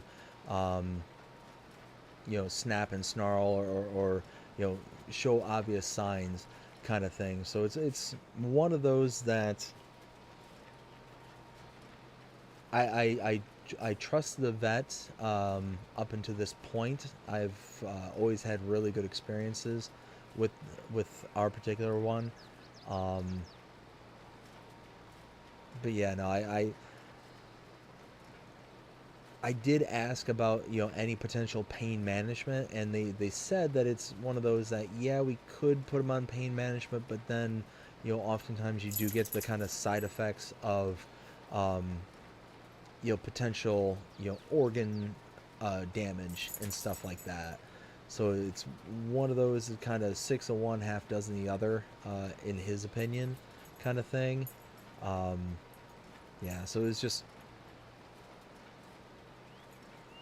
not quite sure what to do at this point. But he's actually got another visit coming up here pretty soon. I'd have to look at the calendar just to confirm it, but it's not too much further away.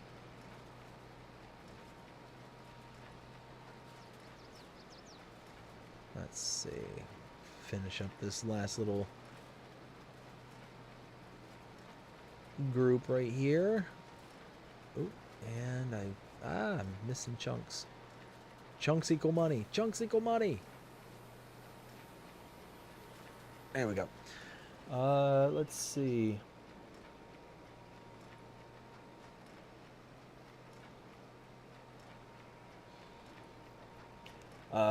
Chows are, you just answered the growling, snarling. Chows are notorious for being that way. So yeah, so it's one of those, with him though, this particular kind of behavior is unusual.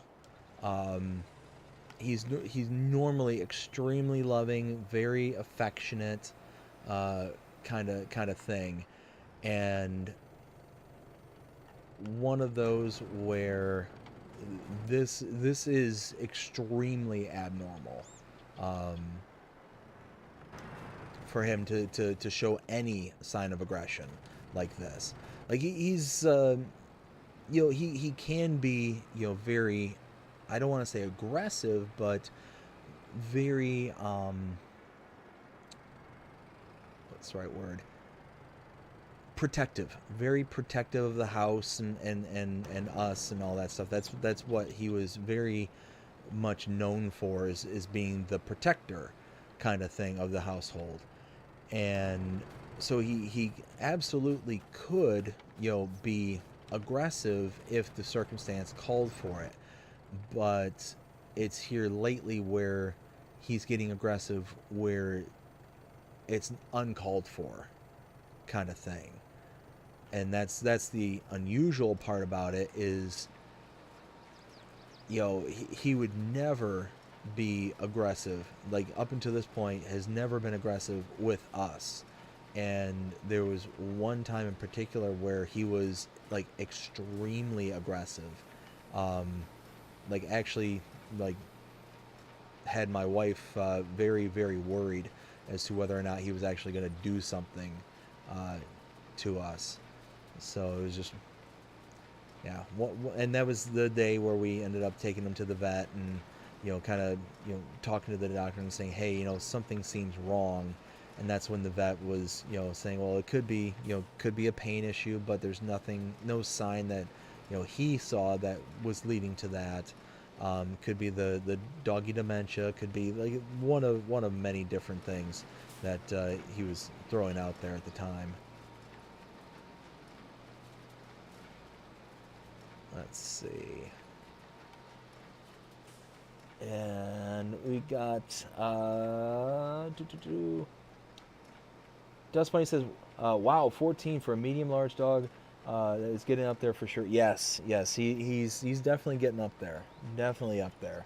I mean, he's an old man. He's a good boy. He's, like I said, regardless of what's going on with him, that's why we're taking it serious about getting him to the vet and making sure that we get regular visits in there to factor out pain issues and stuff like that could be resulting in this kind of thing. So one of those that if it's pain, then we want to be able to manage it and to try and mitigate it as much as possible for him. And if it's something else, then we want to be able to do our best to help him with that as well.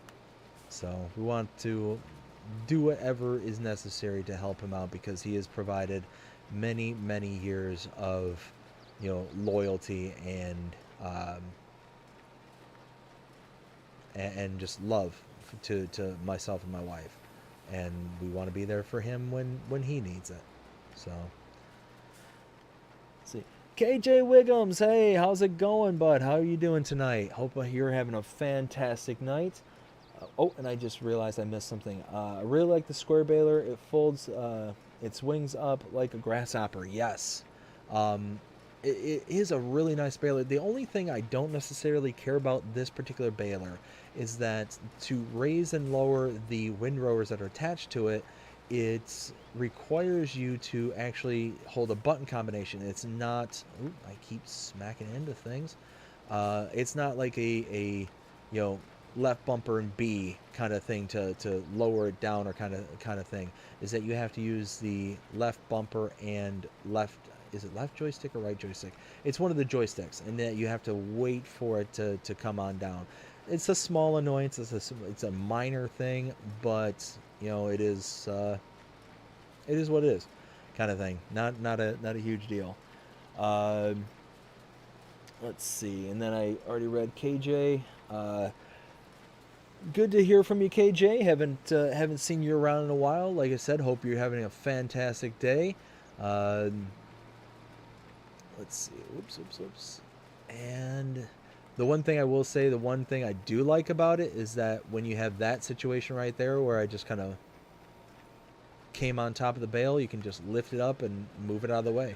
You can adjust it to whatever height. So there's kind of give and takes to the to that kind of button combination, because the other baler with the windrowers attached to it, it only raises it up just a little bit, and then you have to actually like fold it away to make it to where you'd be able to get up and around the bales. So I don't know, it's one of those. It's good in some situations. It's bad in others, and for the most part, I think it's good. I mean, between the price and the abilities that it has, yeah, it's a fantastic baler. Let's see. Just curious if the vet checked for any cracked or loose teeth. I don't like using pharmaceutical drugs either unless there's absolutely no other way. I believe they did. Yeah, I believe they did. Now I'm gonna have to just double check on that one. Like I said, they got an appointment coming up here. As a matter of fact, I think it's I think it's on Friday. I think it's at the end of the week. Like I said, I need to double check my calendar and just double check. It might be Friday, it might be Monday. Unfortunately, with so many things going on here lately, my days are kind of running into each other, so I'm having to make a lot of notes in my calendar to make sure I keep everything straight, or else it'd be like, ooh, I'd be running around and not knowing where to go from there. Let's see. KJ says, doing well. Just got done playing Scrum. Now laying down, getting ready for bed. Oh, nice. Oh, there we go. Let's get back. Well, I appreciate you hopping in and hanging out with us while you're getting ready to catch some Z's. No, we're streaming pretty late here, as we tend to do. It tends to be the only time I can stream. And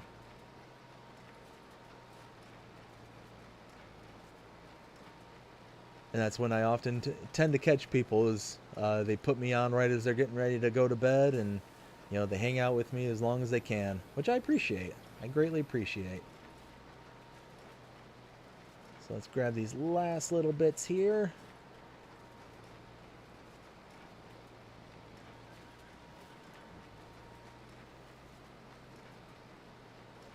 There we go. And perfect. Let's raise this up.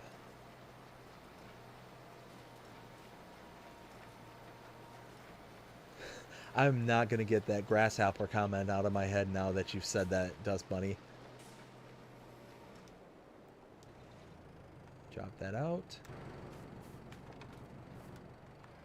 Perfect. Okay. And then let's get this over to the next field. We'll pick up the last little bit there, and then we're going to take everything over to the, as I've been calling the chemistry set, but it's the farm productions that's built in here on the map. It's available for Cavalier Roy maps. I believe he's got a base game on all of his or base map for all of his maps now. But I also think he has it as a standalone for download from the mod hub. I'm almost positive about that now I'm thinking about it. Let's see. Wiggle bottom tractors and grasshopper balers. Oh, I love it. I love it. Oh my goodness, that was a good one. Thank you, Dust Bunny. I appreciate that one. And then I wish they had donkeys or mules in FS. Yes, that would be cool. That would actually be a really cool addition for something like Bally Springs, where with the horses, that's something that you could do. Is instead of just having the foals and the adult horses, you could have donkeys with the horses. That'd be pretty legit. I think that'd be kind of cool. Having a donkey just come around and bellow every once in a while. I think that would be pretty cool. If anybody here knows the map maker for Bally Springs, personally can get in touch with them, throw that out as a suggestion. It's like, hey, one little potential update you can do, donkeys. that would be pretty cool. I would laugh really hard.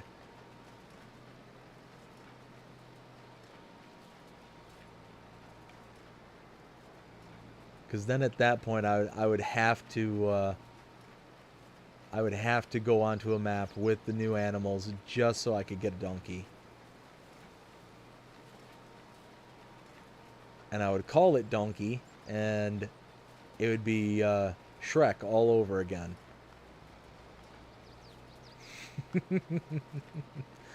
Oh my goodness. Now see, we're making it full circle. We're going back to movies and cartoons and whatnot. We started off this stream talking very heavily about cartoons, like from Saturday morning cartoons and the classics, all the way from Teenage Mutant Ninja Turtles to the Jetsons, Flintstones, the whole 9 yards. And now here we are back to more modern cartoons with Shrek. Let's see. Did you know they use donkeys to guard sheep? And I didn't know that. Did they really? I didn't think that donkeys would be like guardians. But I guess, you know what? I guess that makes sense. They're a bit bigger than like a yard dog, and they got powerful kicks. So if like a coyote or something came around and tried to mess with the flock, huh? I never knew that. Just when he says classics, no, my dear. Oh, Popeye. Yes, Popeye is a classic. Beetle Bailey are classic. That one I don't know. I don't know Beetle Bailey. But no, Popeye. Oh my goodness, yes, that I love Popeye. Let's see. I'm trying to think. There was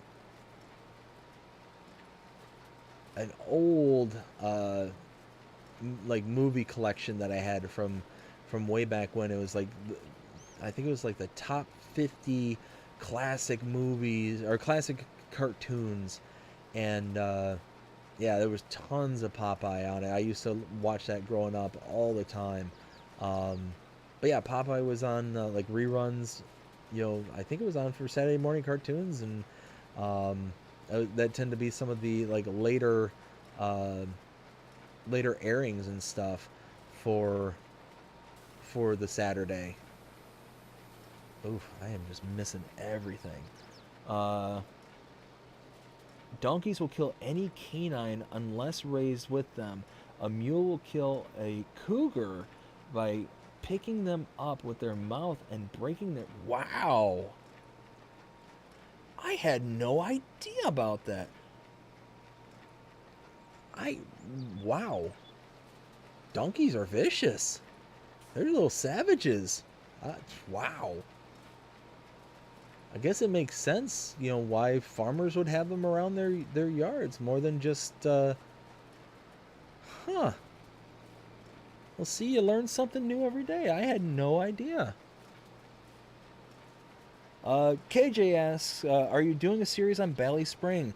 Right now, I am not, but with all the updates and stuff that recently got pushed out, that might be a contender for one after this here. So right now we're doing a Let's Play here on Maypole Farm.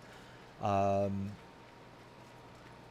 we're only on episode 8 of that particular Let's Play. So we still got plenty of legs in life left on this map. But, we'll kind of see. We'll see where things take us after this.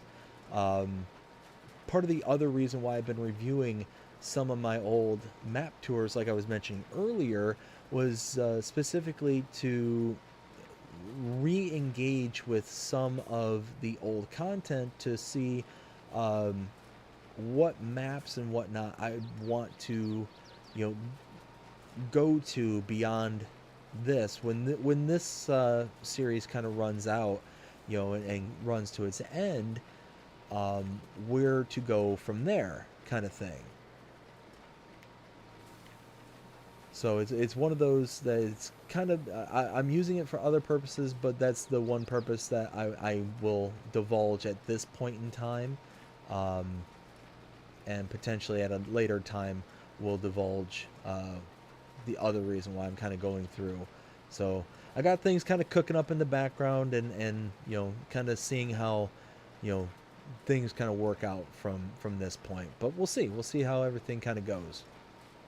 I am just missing a whole bunch of little blobs of grass. There we go. Let's see. Hey, David Butterworth. Hi, BDD, and hi, chat. Hope you're all doing well and had a good Christmas. Had a fantastic Christmas, David. Thank you for hopping in today. Hope you're having a fantastic day so far. Yeah, Christmas was fantastic. It was the second Christmas that we had with my daughter, and she's just starting to figure out what presents are. So it was really entertaining and fun to see her kind of rip through and go through all of her presents. And Santa was really, really good to her this year. So it was one of those yeah, it was just an absolute ball to see her just tear through all the paper and playing with things and whatnot. She doesn't quite understand why she's getting all the presents and things being shoved in her face. She would want to open something and then want to play with it immediately and not realize, hey, there's a bunch of other things that you can go through and play with too. So it took quite some time. Christmas took a very, very long time this year. Because she would open something and immediately want to open it up fully to where she could play with it, kind of thing. So it was a very, very messy and very long Christmas. But it was fun. It was absolutely fantastic. But how about yourself? How was your all's Christmas? Let's see. Dust Bunny says, evening, KJ Wiggums and David. Dust Bunny says, Mr. D, do you like to do productions? Yes, as a matter of fact, I do like to do productions. I actually just got into a bit of hot water, though, with productions, as I mentioned before on, I think, either the last stream or the stream before, where what ended up happening was I had too many productions downloaded from the mod hub, and it was creating too many different types of product types. And what ended up happening is it actually disabled and overrode the new Premium Edition DLC contents. So all the red beets, carrots, and parsnips wouldn't load up because I had too many products that were trying to load into the game, kind of thing. So it was really a wild thing, and it took me a while to realize what was going on. So I had to delete a whole bunch of stuff. But I do have a production site here on the farm that is built-in base game for all of Cavalier Roy's maps, this one included, while at the same time, I think that was the one I was mentioning earlier, where I think it's also a standalone mod as well. And I'll show it off here in just a second once I get a full trailer load, because that's where I'm going to be taking all these bales, is to that production, and I'm going to make hay and silage with it. And I tell you what, I absolutely love this production because it has a few tricks up its sleeve. And I know there's other modders and stuff that have made very similar types of production points, like farm productions where you're producing all your basic necessities for your farm, you know, herbicide, fertilizer, silage, hay, you know, the whole 9 yards in that regard. But this one I think is kind of a step above the rest, and I'll show it off here. And I left a little patch right there. Oh, that's money, and I'm leaving it behind. It'll be there when I get back, when I do the next go through. Oh, I'm full. So let's see. KJ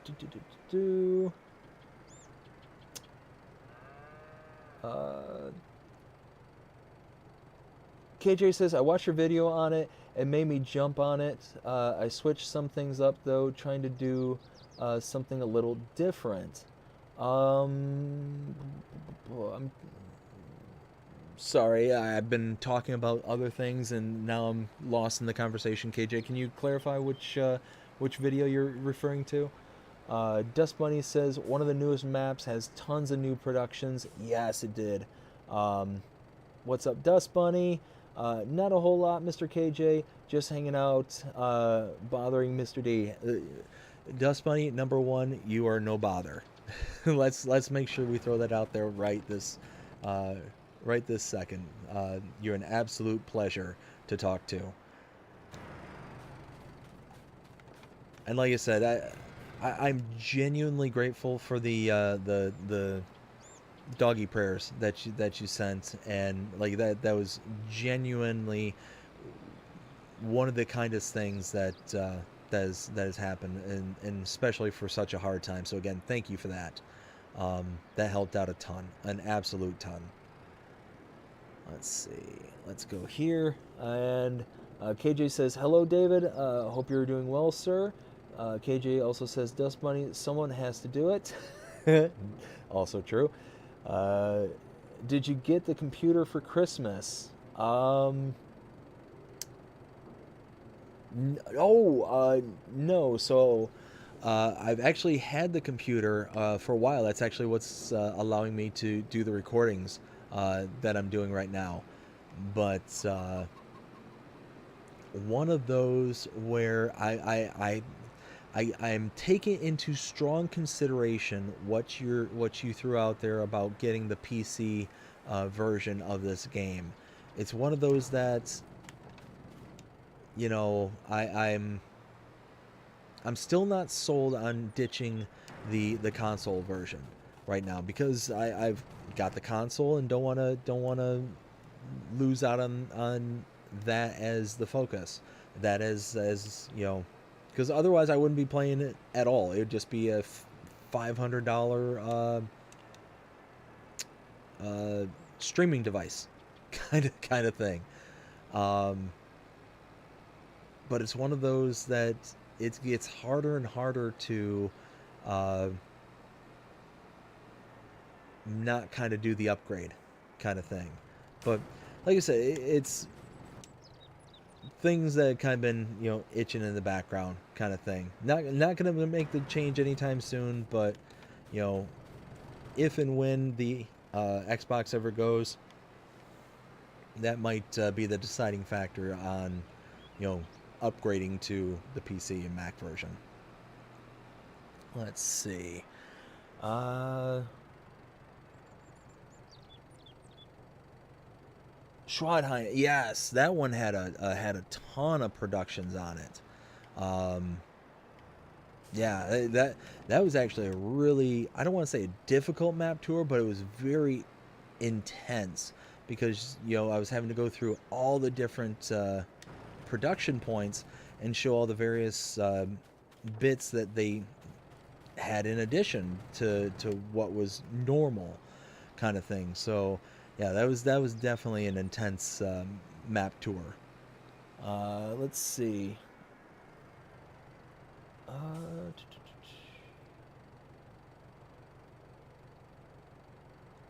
oh, Valley Springs. Okay, sorry, KJ. Like I said, I'm bouncing around right now, so having a hard time keeping track. Yes, Valley Springs. So the latest update. Yeah, it would just that map by itself. When it first came to the mod hub, was just absolutely berserk and bonkers. Now with the updates that were made, it's next level stuff. Absolute next level stuff. Um, yeah, and definitely one of the maps that it's definitely up there as the predecessor to this Let's Play series. You know, might make for a kind of a good segue from Ireland to where that one is located. Because that's I believe this is a Irish map, if I'm not mistaken. I'm almost positive this is an Irish map.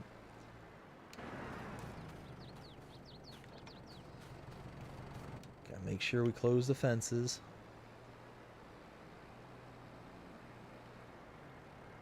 So here, while I'm over here, let's go ahead and check out this production point, because this thing is absolutely intense. Ignore all the stones and stuff like that, because that's... Or no, stones are in here. Anyways, so this is pretty much the standard, like it makes all the basics that you need for around the farm kind of thing. So it does things like liquid fertilizer, and it uses a recipe of 2 digestate, 2 slurry, methane, and water. But what's awesome is that you're not losing product. I absolutely love that, to where most times when you make liquid fertilizer or you make solid fertilizer, you end up losing product. You're only losing to water, and water's free, for the most part on most maps. So it's one of those, you're getting a 1-to-1 ratio. It's or no, what am I talking about? Wow, I just had a massive brain let down there. Yeah, that's so we're losing 2, which, so the ratio that we're losing is not that devastating. So we're losing, what is that, 8 digestate, slurry, and methane. And I ignore water personally because it tends to be free everywhere you go and you don't have to produce anything. Solid fertilizer you can do with digestate, manure, methane, and water, and you get the solid fertilizer and 2 straw. That I really like. Is just, hey, there's straw now.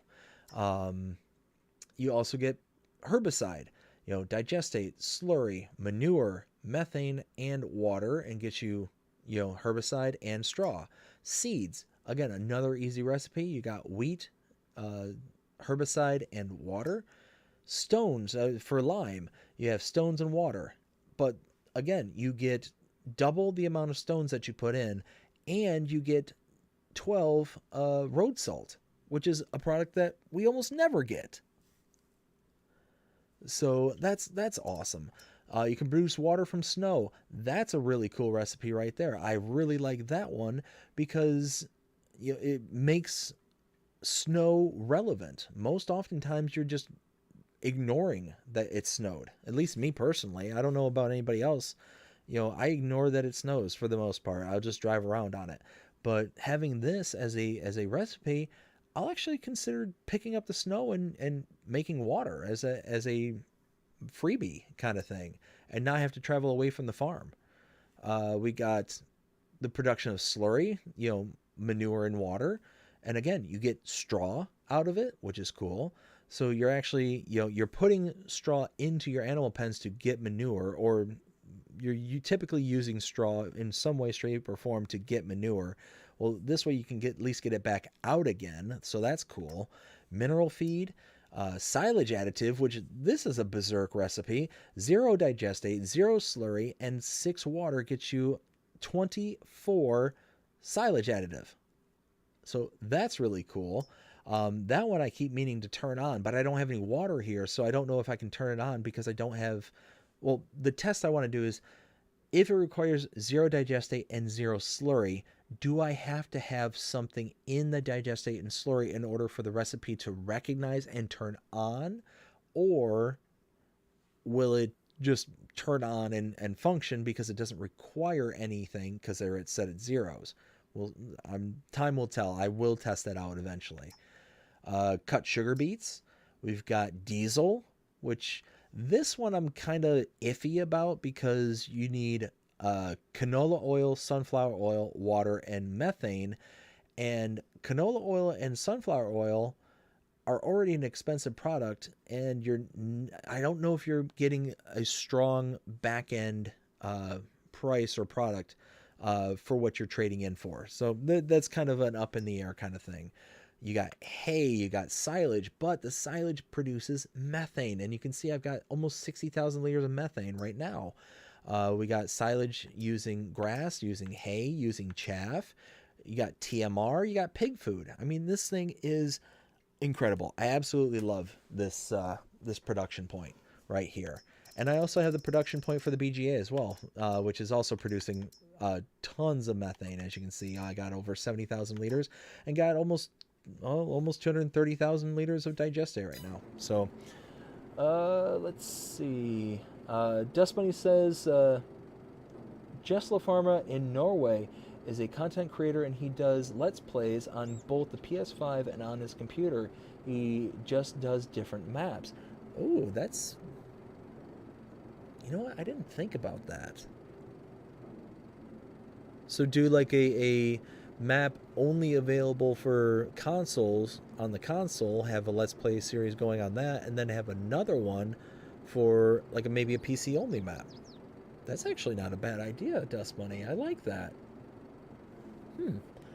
KJ says, no, you're good. The Upper Northeast farm, I changed to all pigs and made their food type forage.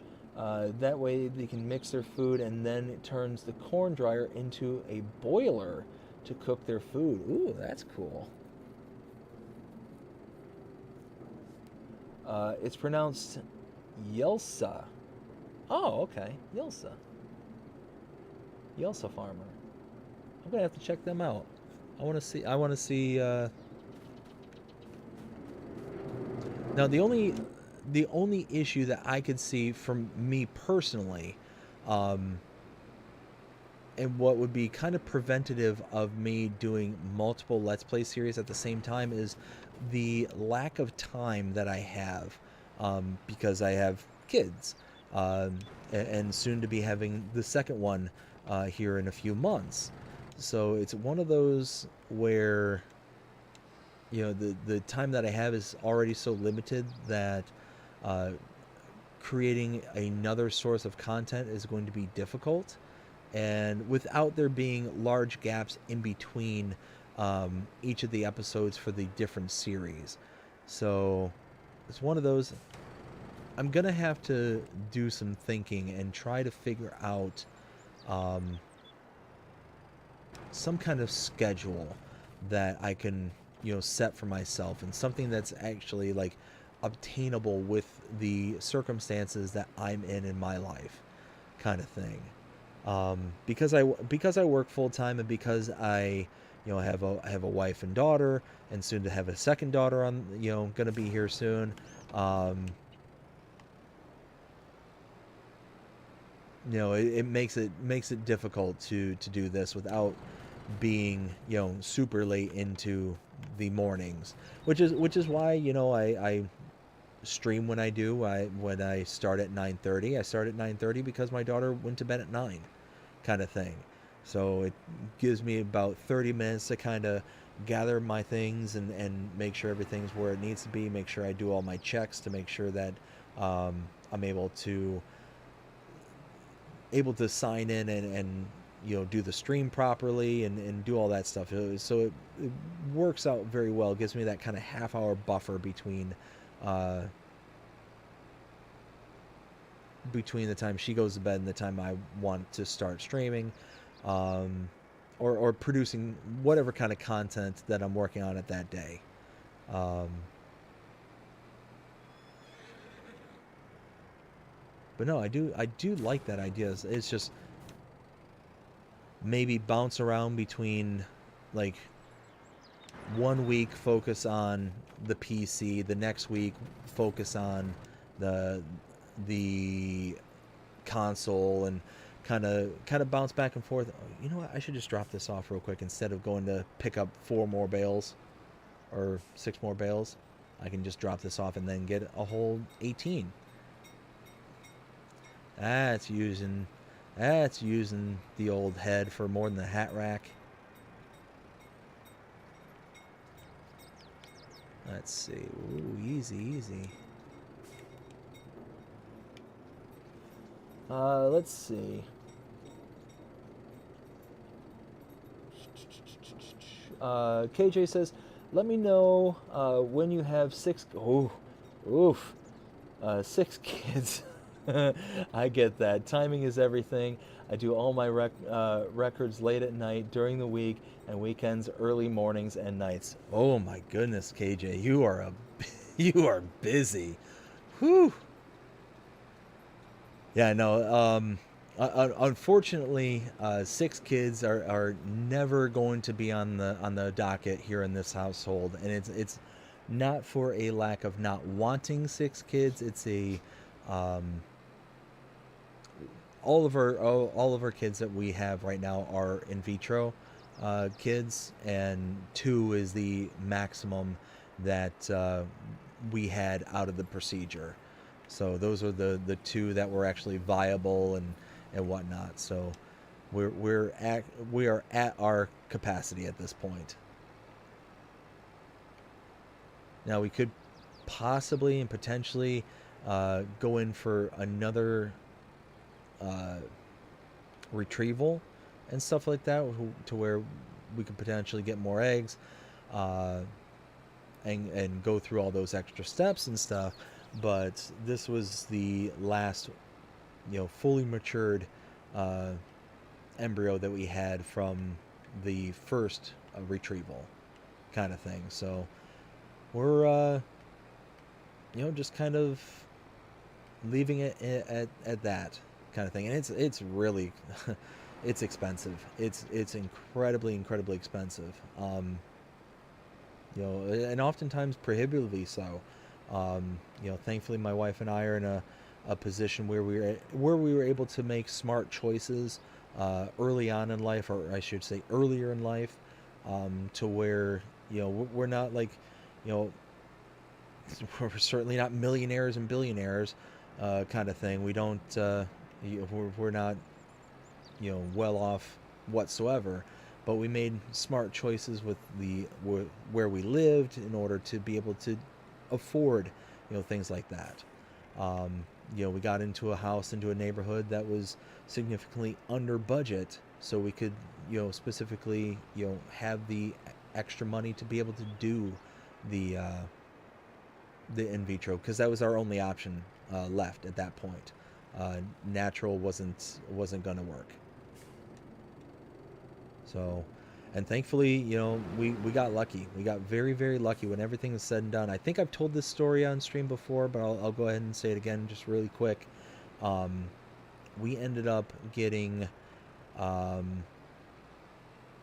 was it? I think it was four eggs total, and only 2 of the 4 matured to where they could be implanted. And so far we are 2 for 2 when it comes to the procedures. So we are incredibly lucky compared to some of the other stories that we've heard along the way, because my wife, when we started going through this, she started joining all the, you know, various Facebook groups for, you know, in vitro couples, and, you know, listening to all the stories and whatnot. And yeah, we got incredibly lucky uh, with the two that we have. You know, there's people out there who have dozens and dozens and dozens that you know, were extracted, and, you know, one may have reached maturity, and the procedure failed, you know, upon implantation, kind of thing. So, like I said, it's we're incredibly lucky and blessed in that regard. You know, and we've got a healthy baby girl, you know, and have, you know, another one on the way, you know. So, anywho, let me drop this off, and I'll catch back up with the chat and see what everybody's saying.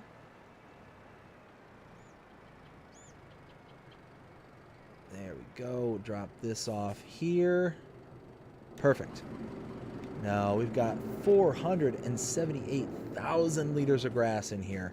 Let's go ahead and fire this production up. And this is the other reason why I love this particular production point. Boop. Nope. Nope. Wrong. Boop and boop. There we go. Look at how fast that hay and silage is being created. Silage not as much, but hay is just blazingly fast. So you can see hay is 4,800 cycles, 200 per cycle. It's really quick. And then silage is 2,400 cycles at 100 per cycle, but we're getting a 1-to-1 ratio for the grass and silage, grass to silage, and we're getting 30 liters of methane per cycle. That is amazing. That is an awesome facility right there.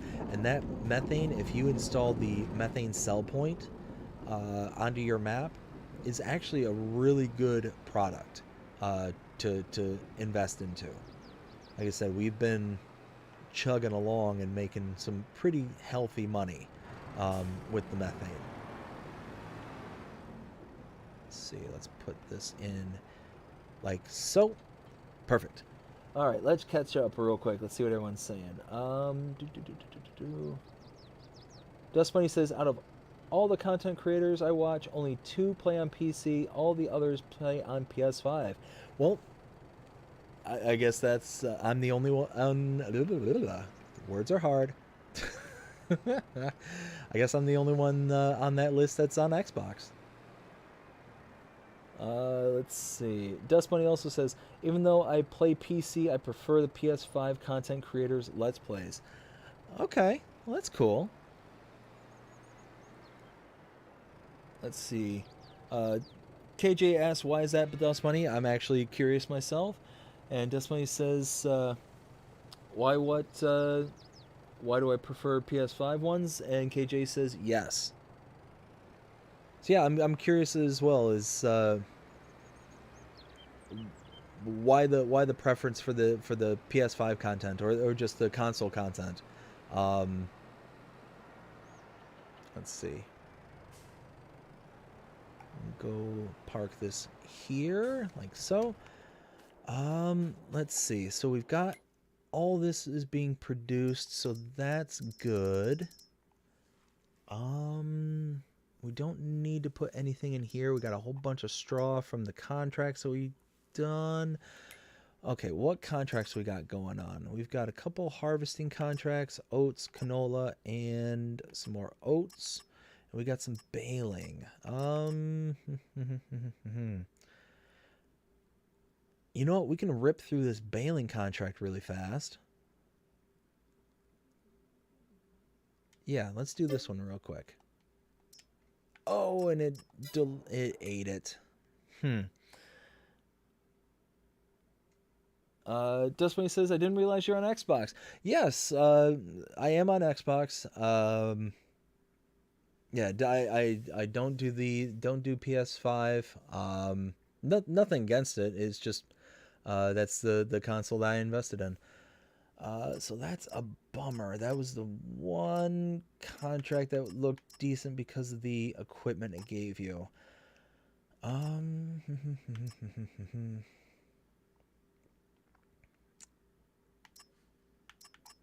maybe we'll do maybe we'll do some canola. Dust Bunny also says, because the PS5 and now the Xbox creators work harder at their content due to the fact that they don't have all the fancy, easy mods to do on PC. That's a fair point. Yeah, we tend to have to figure out a lot of shortcuts and workarounds to be able to, create the same level of content. I could see that. I think that's a fair assessment. Yeah, let's do canola. Let's do this real quick. Let's see, 92. Oh, right there by the farm. Perfect. By the main starting farm. Ooh, these Volvos are brutal. Turn that off there. Got that all connected. Hop in the John Deere.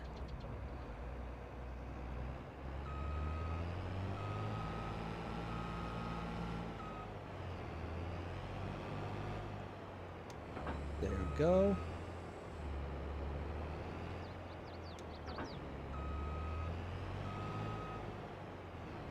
Perfect. I tell you, I love that snap feature for trailers. Love it. Love it, love it, love it.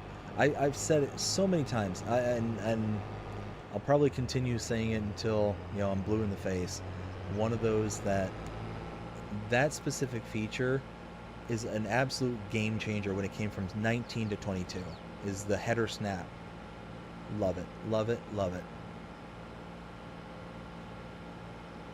And let's see, I see that the chat's moving, but I will read it in just a second once I get the harvester up there. Got to be a good boy and not read and drive at the same time, because it always ends up working out poorly for me, especially on this map. Like, because now the map has been updated to have all the hedges have boundaries and stuff like that, and have collisions. Yeah, one of those that I very easily crash around and bounce around on this map a lot. Let's see, so let's pull in here. Oops, oops, oops. What? Whoa, whoa, whoa. Come on. Come on. Get there we go. Oh, this didn't have a border like I thought it did. That's alright.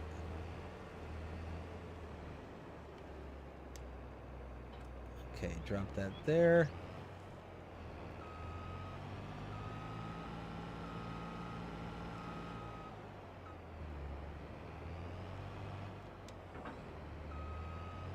I don't know how. That's the only quote-unquote complaint that I have with this particular map, is I have no idea how you are supposed to get your equipment into the fields with it being as narrow as it is, with the collisions being there now. To whereas before you could kind of snake your way in into fields with the equipment that you had, but wow, I just realized how grainy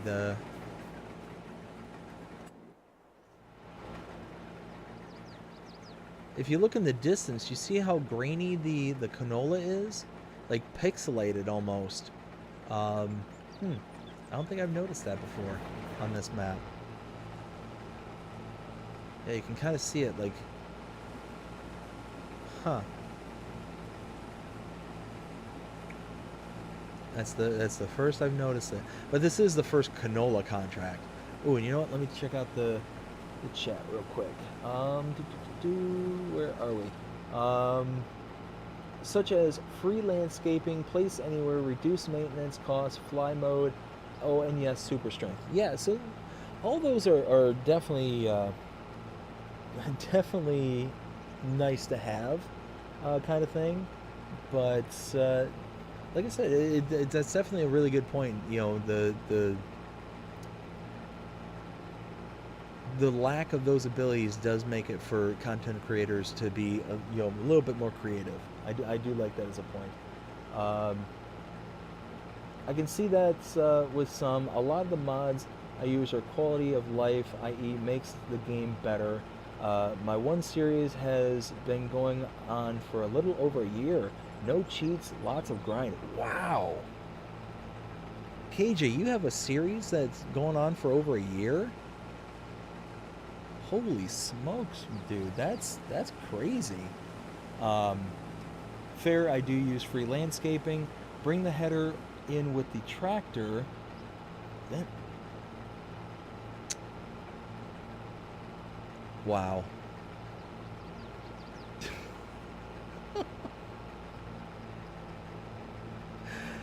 Oh my goodness. All right, KJ, thank you. In one fell swoop, you have educated me and made me feel like a fool all in one breath. Yes, that actually makes a lot of sense. Why didn't I think of that? You are going to be far more maneuverable with the tractor and in these tight little spaces than you ever could be with the harvester, and then you can pull it into the space, into a position where you could just hook up the harvester while the harvester is in the field, or just outside the field, but where the header would be in the field. Wow. Wow, wow, wow.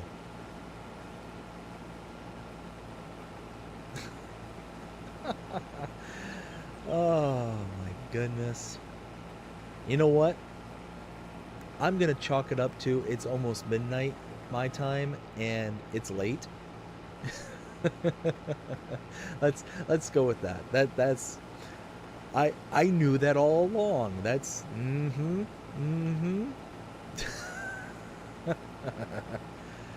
Oh my goodness.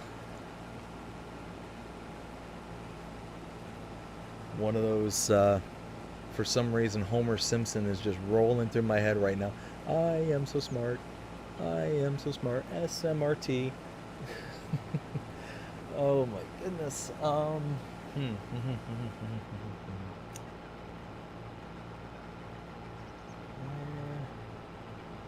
here we go.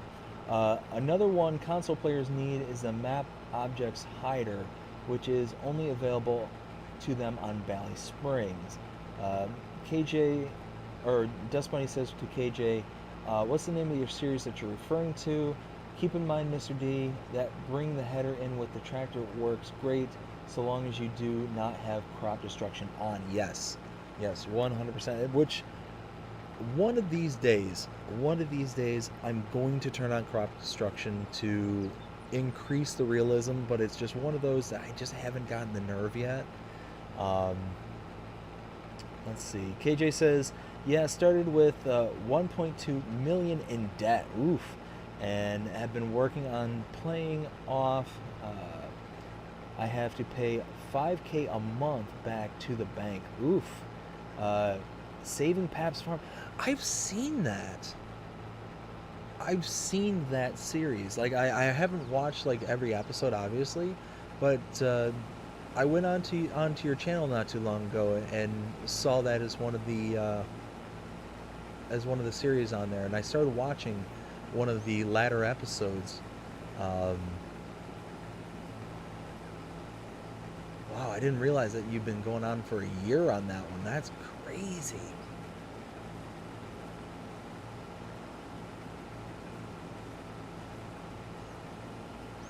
Wow, that just kind of short-circuited my brain there, KJ. Holy smokes. Let's see. Dust Bunny says, ouch on the interest payments. Yes, the interest payments would be rough. She also says, I'll check it out tomorrow, by the way. Mr. KJ, it says you are in the U.S. I live in Central Arkansas. Where are you, sir? Central PA. Okay. I tell you what, that's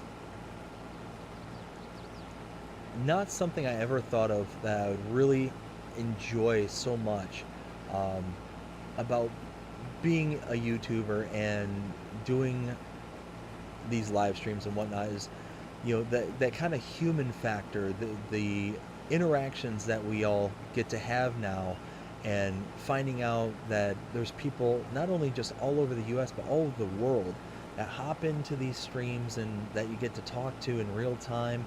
It's really cool. It's really cool. Just one of those that, like I said, I never thought of it before starting the channel, and then ever since starting the channel, I'm getting to talk to people, like I said, all over the world. I've talked to people in pretty much every one of the states here, and I've talked to people all over the world,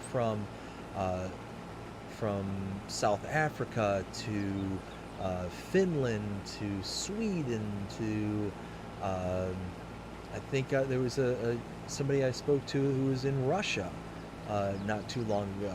I think it was like 2 or 3 live streams ago, and it's just wow. It's cool. I've mentioned before how, way back in the day, we used to do like pen pals kind of thing to people all over the world back when I was in school, and that was the only way you were talking to somebody outside of your immediate area. And now with the technology and everything that we have nowadays, you can talk to literally people, several states away, several countries away, seems like several worlds away.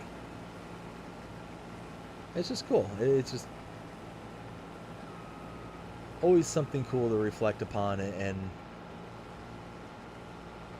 kind of bring back into perspective, kind of thing. Let's see. Dust Bunny says, Mr. KJ, I can't find anything titled Saving Pap's Farm under the playlist tab on your YouTube page. Is it called something else? Found it, episode 79, under the videos tab. KJ says, it's a map that really caught my attention, and as new things come out, I just add... Okay, one more time. As new things come out, I just add it. Now has alfalfa, clover, ear corn, wet cake, working on silage, corn, and row crop, plus a custom TMR feed. Ooh, nice. Sorry, the title is The Family Farm. Map is West B, Wisconsin 4X. Okay.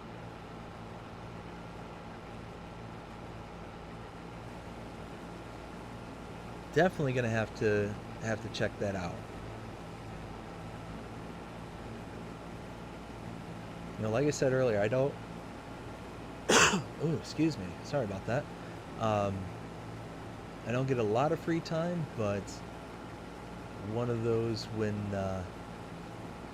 maybe when the little one goes and takes a nap tomorrow, I can hop on and start watching it. Let's see. So I think no, that's not gonna work. Not gonna work that way. That's all right. We will. Now, the one thing I do like about PC that kind of caught my attention, and I know a lot of people really threw a fit over it here recently. I think it was it Bucks County, PA. There was a fairly popular map that got an update here recently, and it was brought out to all platforms. And I know a lot of people, I got tons of comments when I did the update for it. They were really upset about the removal of I think it's called the multi-terrain angle or something like that. And it's something to do with how, like, for players on console, we're familiar that we can work in, degrees of like 0, 45, 90, and what is it? Hold on. 0, 45, 90, 180. Like basically, you can work in certain angles going in any direction. But the multi-angle mod or addition to maps, if I understand it right, allows you to basically work in an infinitely higher amount of angles. So it's much easier to uh, do your farming, depending on the shape of the field and all that. I know a lot of people. I can't remember what map that it wasn't Bucks County, because Bucks County was already available for consoles, but it was a map that wasn't available for consoles, so they did an update and they removed it. And I got tons of comments from people saying, "Oh, you know, I hate that they removed this. That just kills the map for me," kind of thing. I think it's called multi-terrain angle or something. KJ says no problem. KJ says Bucks County by TNT Modding, super nice guy. Haven't had the pleasure yet, but absolutely love the maps. TNT Modding, absolutely love their style of maps. Bucks County is definitely up there. Now, I do have some issues with Bucks County on the console here, where the addition of the new animals, because they basically got the ability to bring over the Valley Springs animals to Bucks County. Every time I go on there, the animals are really juddery. Like they just kind of stutter and stall. They don't move around naturally or with any kind of flow.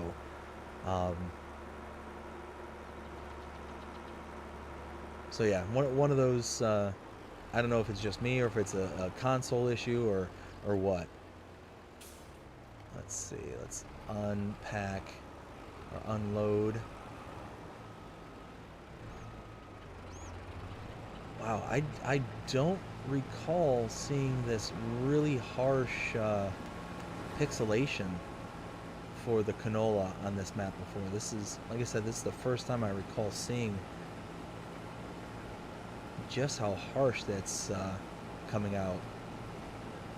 Like, I'm used to it being, you know, kind of blending out once it gets out of that kind of circular band, but I don't know. Just seems like something's really over exaggerated here. You know, it might be the new textures. I think canola got a new texture when Cavalier Roy updated the map most recently. I could be wrong about that. Maybe that's what it has to do with. Oh dear, oh dear, oh dear! Get out of the way! Get out of the way! There we go. And there we go. KJ says he helped me so much work on my map I've been working on. Oh, really? That's cool.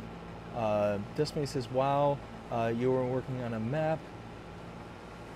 That's awesome. Will be out for FS22. KJ says, a lot of super nice people in the modding community. Lazy E, Large Age Mapping, Squatch Monkey, Schultz Modding, and all have helped me with so many things.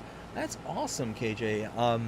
Yeah, the same question back to you. Or are you going to be able to produce it for FS22? And is it like an all consoles, or is it PC Mac only?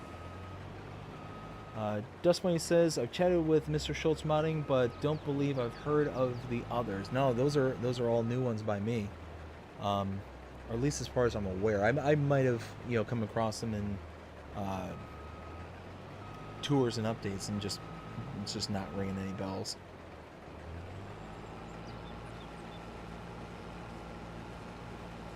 Wow, holy smokes, that just dawned on me. 6 kids,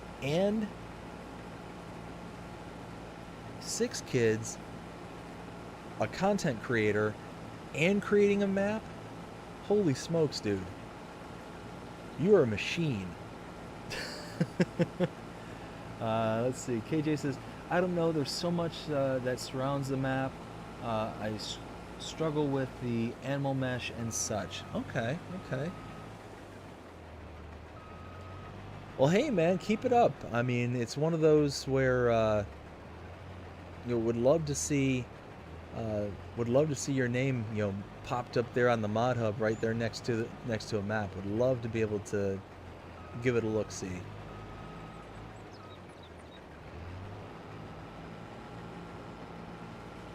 Like I said, I have so much respect when it comes to modders and map makers, because it's one of those where um,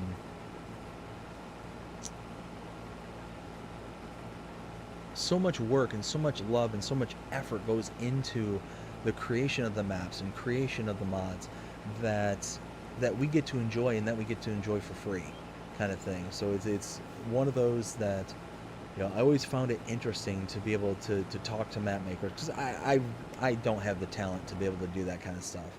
Um, I will wholly admit that if I were to make a map, it would look something along the lines of uh, stick figure trees and things like that. Like it would put it to you this way: if I was doing a map tour on a map that I created, I'd give myself a 0 preemptively on my grading scale. One of those where I'd be like, this. Let's see. Big North American modder. They're big North American. Okay. Uh, may I ask, please, what area the map is in? Need more PA. Okay. Okay. See, I would love to see more, more American maps.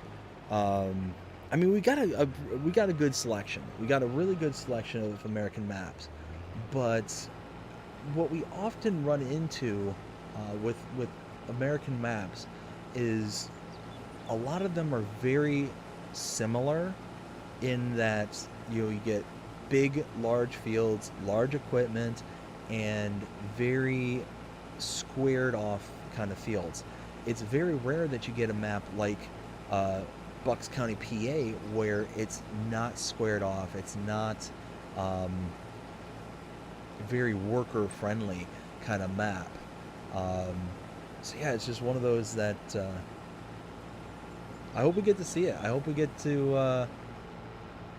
Whoa, easy there. What is this thing doing?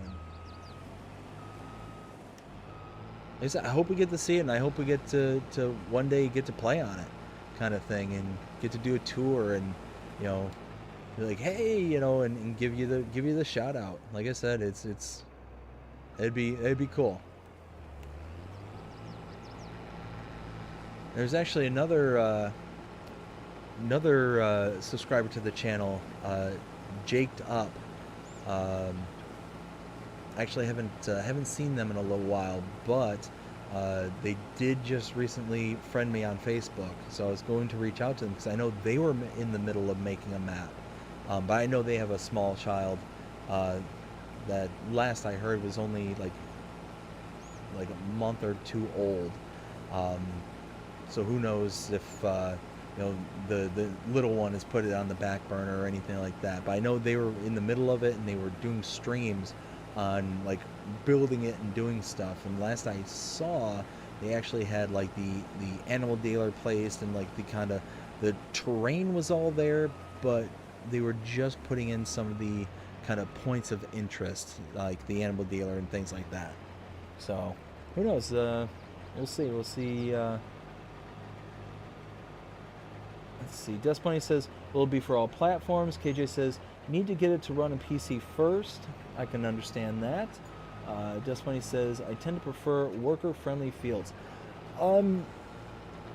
So it's one of those that my tastes personally have kind of changed over time. I was mentioning this earlier, to where I too was very much into worker-friendly fields because I was just more interested in kind of doing the work. And getting to a point where I could set the worker free and just kind of let them do their thing, kind of thing, and just kind of play along, kind of thing. But now that I'm a YouTuber and have to kind of think beyond what entertains me and what I find pleasing, my tastes have kind of changed to where I'm more into these kind of maps where they're not necessarily as worker friendly. You have to maybe do a headland or two around them.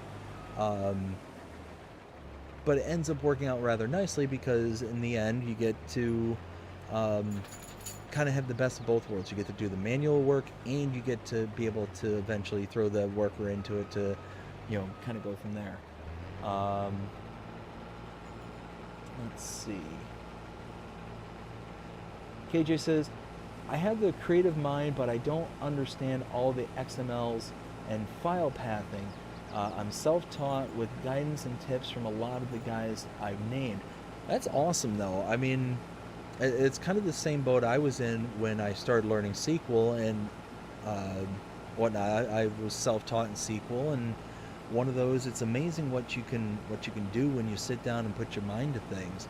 Like I said, bud, keep it up, and I really hope the best for you. I tell you what, if I knew anything about it, I would offer to help out myself. But like I said, I know nothing about that stuff. I wish I did, though. Let's see. Dust Bunny says, I've heard that Giants Editor is not an easy program to use either. I know Giants keeps changing stuff in it. Ouch. Hey, Cavalier Roy! Almost did a fictional Texas-based map. Oh, that's cool. Let's see. KJ says, I have a small Irish map that is all but done. Just can't figure out the animal mesh and zones on the farm. Okay. Dustmoney says, hey, Mr. Cavalier Roy. And Cavalier Roy says, hey, Dust Bunny. How you doing tonight there, Roy? You having a good night, or I should say good morning, for you so far? Let's see. So we're just polishing off this contract in particular. Got a few bits to clean up here and there. Let's go ahead and hop over into this.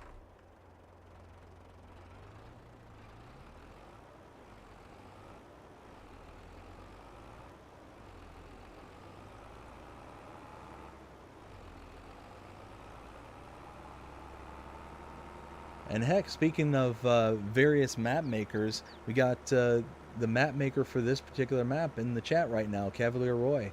We were doing a whole bunch of name dropping just a little bit ago with a bunch of different map makers that was nice enough to help out KJ with building a map. So we'll throw out one more.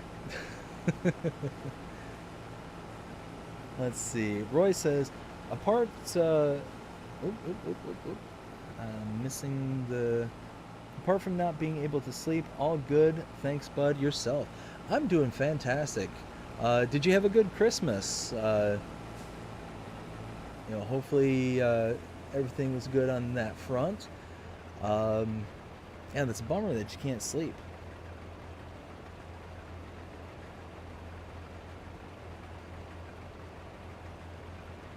One of those...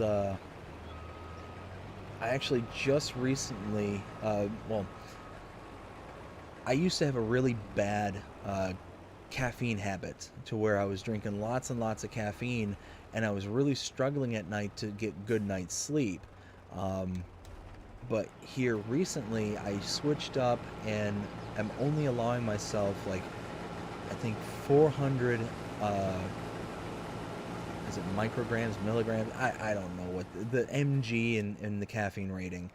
I'm only allowing myself like 400 a day, and I noticed that my sleep has completely revolutionized and changed. To whereas before I would get kind of restless sleep and would wake up early, would go to bed late, kind of thing, and when I did sleep, it was a hard crash, but I wasn't like sound asleep kind of thing. The slightest noise or the slightest thing would be able to wake me up and kind of go from there. But then all of a sudden I changed that up, and oh boy, that really like shockingly made a huge difference in my life. Let's see. KJ says, all right, everyone, 6 a.m. comes quick. I will catch up with you next time. Be safe and enjoy. KJ, I greatly appreciate it. Thank you so much for stopping by tonight. Hope you have yourself a fantastic night. Hopefully 6 a.m. doesn't come too quickly, but you said you're in central PA, so that's only, ooh, that's like less than 6 hours away, bud. Wow. Well, have a good night. Take care, and we'll talk to you later. Uh, Roy says, yeah, it was a lot of fun. We watched an entire season 1 of Reacher before we started watching season 2. Ooh, nice. Reacher, isn't that the Jack Reacher, the one with Tom Cruise? Like, isn't that the TV series version of it? I think.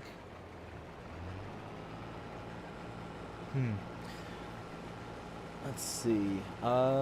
Just Funny says, take care, KJ. Hope to see you again soon. I'll check your videos tomorrow. Yeah, same here. Yeah, Tom Cruise did the movie. Yes. Okay, so it is the same universe, just or I should say same character, just different actors. Yeah, one of those definitely a show I need to check out.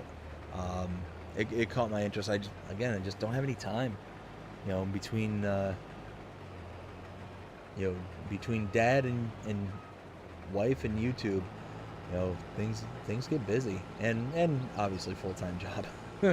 Let's not forget the full-time job.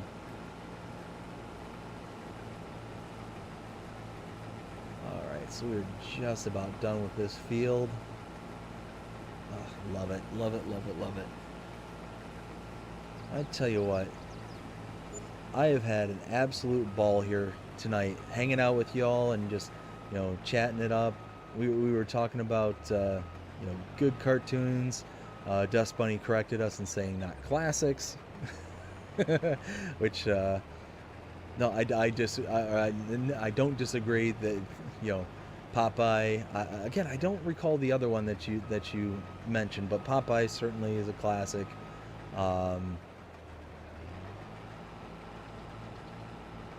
Yeah, no, just been absolute ball. Had an absolute fun time tonight. Let's see, where is this going? Oh, it's going to the farm. Okay, cool. Beetle Bailey, that's it. Yeah, I've never heard. I'm gonna check that out after the stream's done. I'll go ahead and see if I can see anything on YouTube or something comes up. Let's see. Roy says, yeah, same thing, but reading what people have just said, who have read the books, say the TV series is much more true to the book as the person playing Jack Reacher. Okay, okay. I've heard they're making a Beetlejuice 2 with lots of the original cast. Ooh, okay. Oh, Beetlejuice, that's a good movie right there. That's something I haven't seen in ages. Oh my goodness, I'm gonna have to check that one out.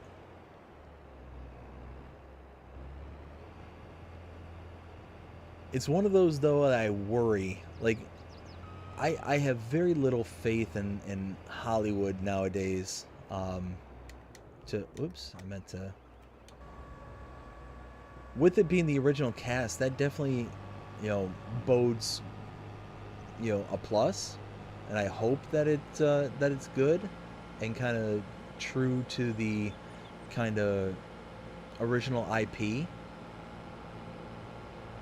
But who knows? We'll see. We'll see how it goes. The only thing that would worry me is,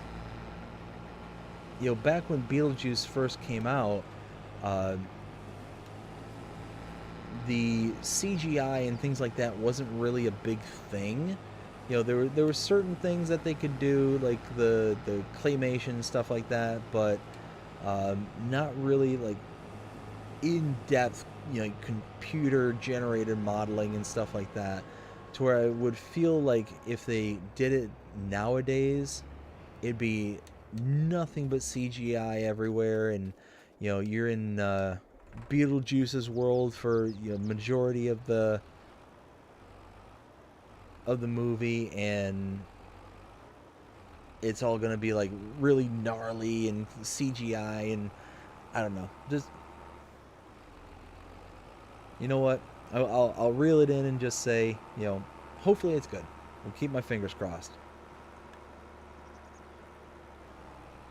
Let's see. So now we got to take this back to the farm, right?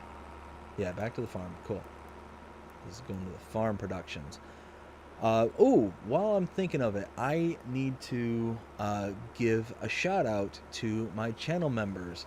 As we are starting to approach the end of this, I need to make sure that that I give them their shout outs.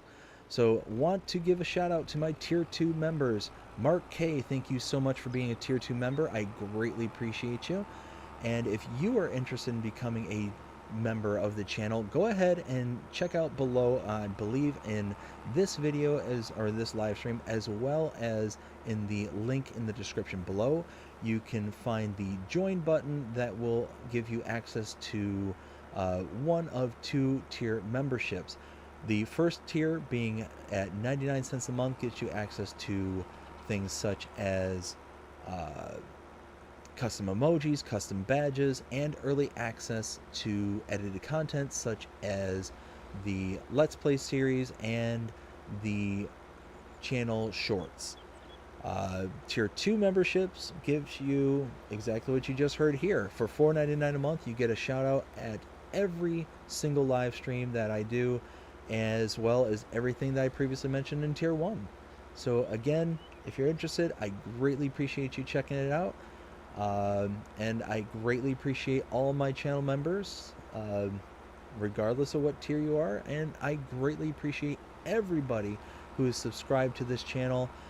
This channel has been growing at such a rapid pace, or at least what I feel is a rapid pace, and I am grateful and extremely appreciative to every single person out there. Thank you all so very, very much. Whoops, I pushed the wrong button. I don't know what I just did there. I must have accidentally tapped the B button and didn't hold both the left and right trigger at the same time. Oh, come on. Come on, you can do it. Oh, the struggle is real. What I absolutely love about being able to deliver to my own production points is I can just dump it all in. I don't have to sit there and like hover my hand over the button to make sure that it doesn't lose all the product, kind of thing. And because I put the farm production so close to the silo, the quantities from the farm production actually bleeds into the silo, so I can actually get all the stuff out of it that you don't normally, or you're not normally able to take out of. So it's nice. So I can take this canola out at the silo because they're basically cross-registering, talking to each other. And there we go. Let's see, canola, 8,000 liters. Okay, cool. Cool. Alright, let me catch up with the chat real quick, see what everyone's saying up until this point. Roy says, I heard Jenna Ortega will be in it as well. Okay, nice.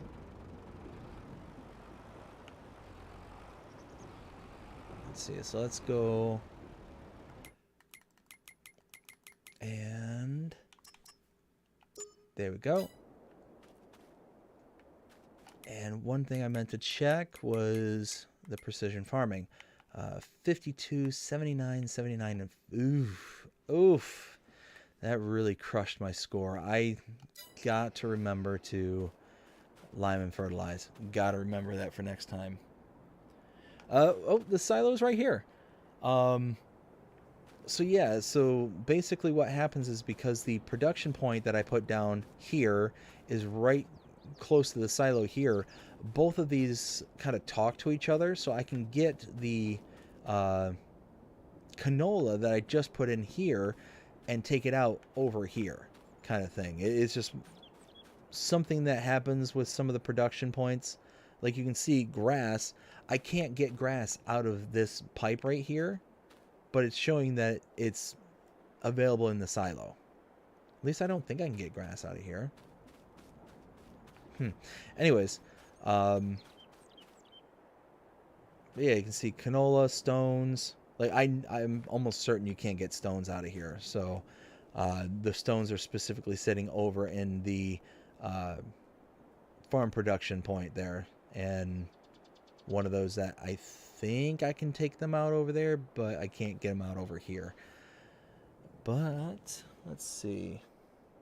So the production points is in the inventory.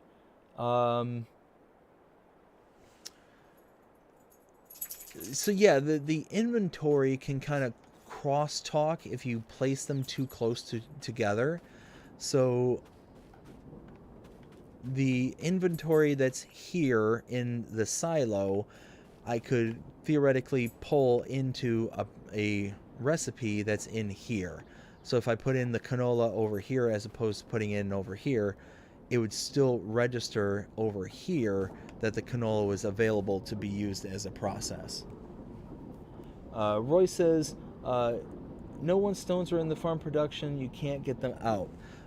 Yes, so I didn't think that was the case, but I know that there's certain things in here that are not part of the output for this, but I was able to get them out of the silo because they're just so close together.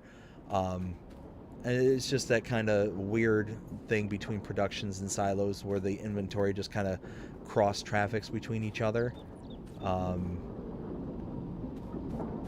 yeah, let's see. Just want to check something out.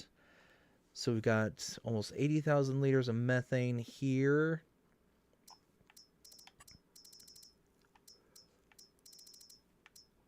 And almost 60,000 here. So yeah, we're building up pretty quick. We got a bunch of hay, a bunch of silage. Things are going good. We are doing really, really good.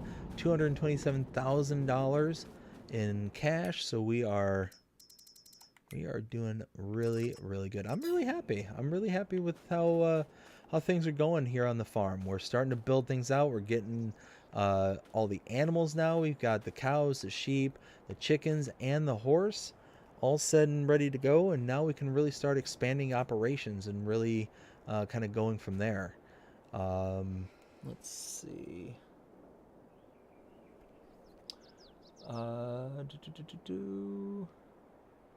So Dust Bunny says, you misunderstood me. I meant that the production point found in the game inventory. In other words, where did you find the production point in order to place it? It is in the production build menu. Thank you, Cavalier Roy. It is really nice production. Yes. I was saying earlier, Roy, you weren't here for this, but I absolutely love this production point. This thing is an absolute rock star. I love the fact that it produces methane along with the silage. It gives you one additional product that you can kind of take out, and it makes total sense that you would have methane as a byproduct with the silage. So yeah, it's just that's what we've been leaning on really heavily in this Let's Play series is the methane. We ended up buying the biogas plant over on the other side of the map over there, and just really been diving in heavy in methane right now. You can call us a gas giant going on right now. So it's really, really cool.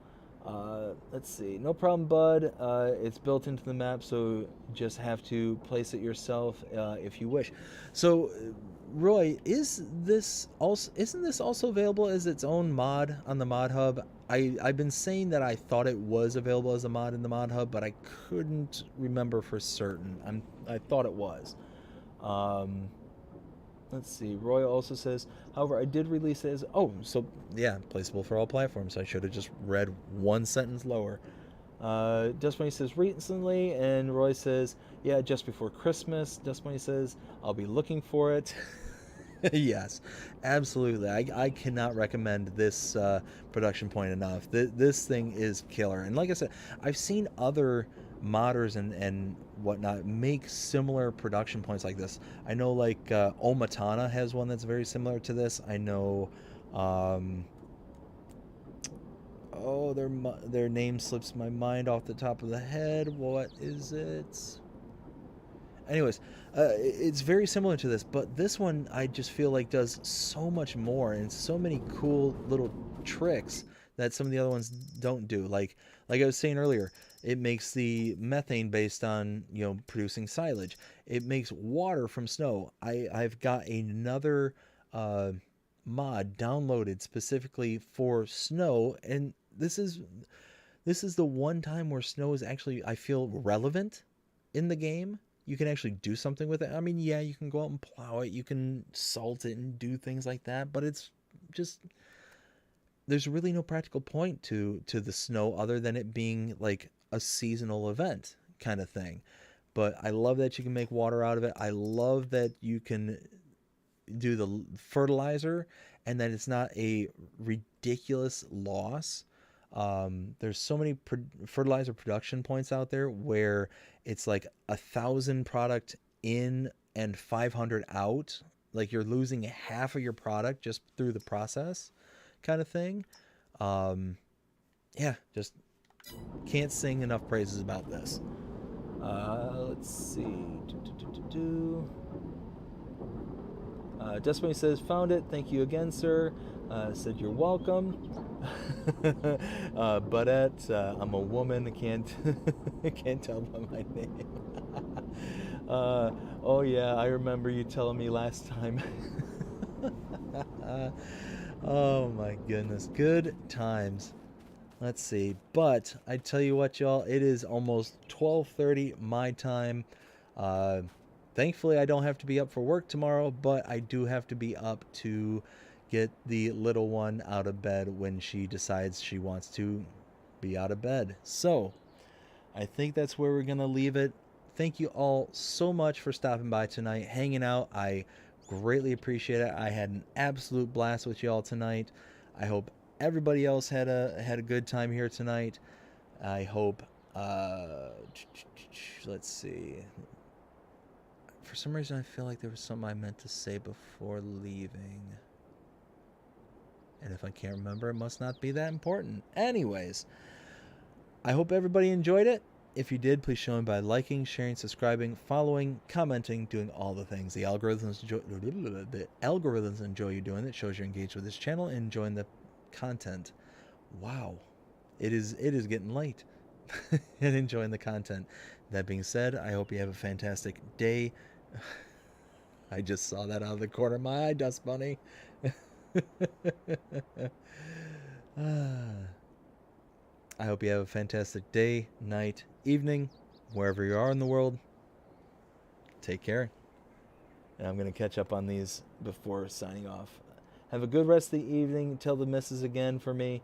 Or tell her hello. Take care. Thanks for the great stream. Words are hard. They are indeed hard. Roy says, see you, bud. And Budette, have fun. And if you don't see you again, hope you all have a happy new year. Same to you, Cavalier Roy. Hope everybody has a good and safe new year. Enjoy your holidays. Y'all take care. Talk to you later.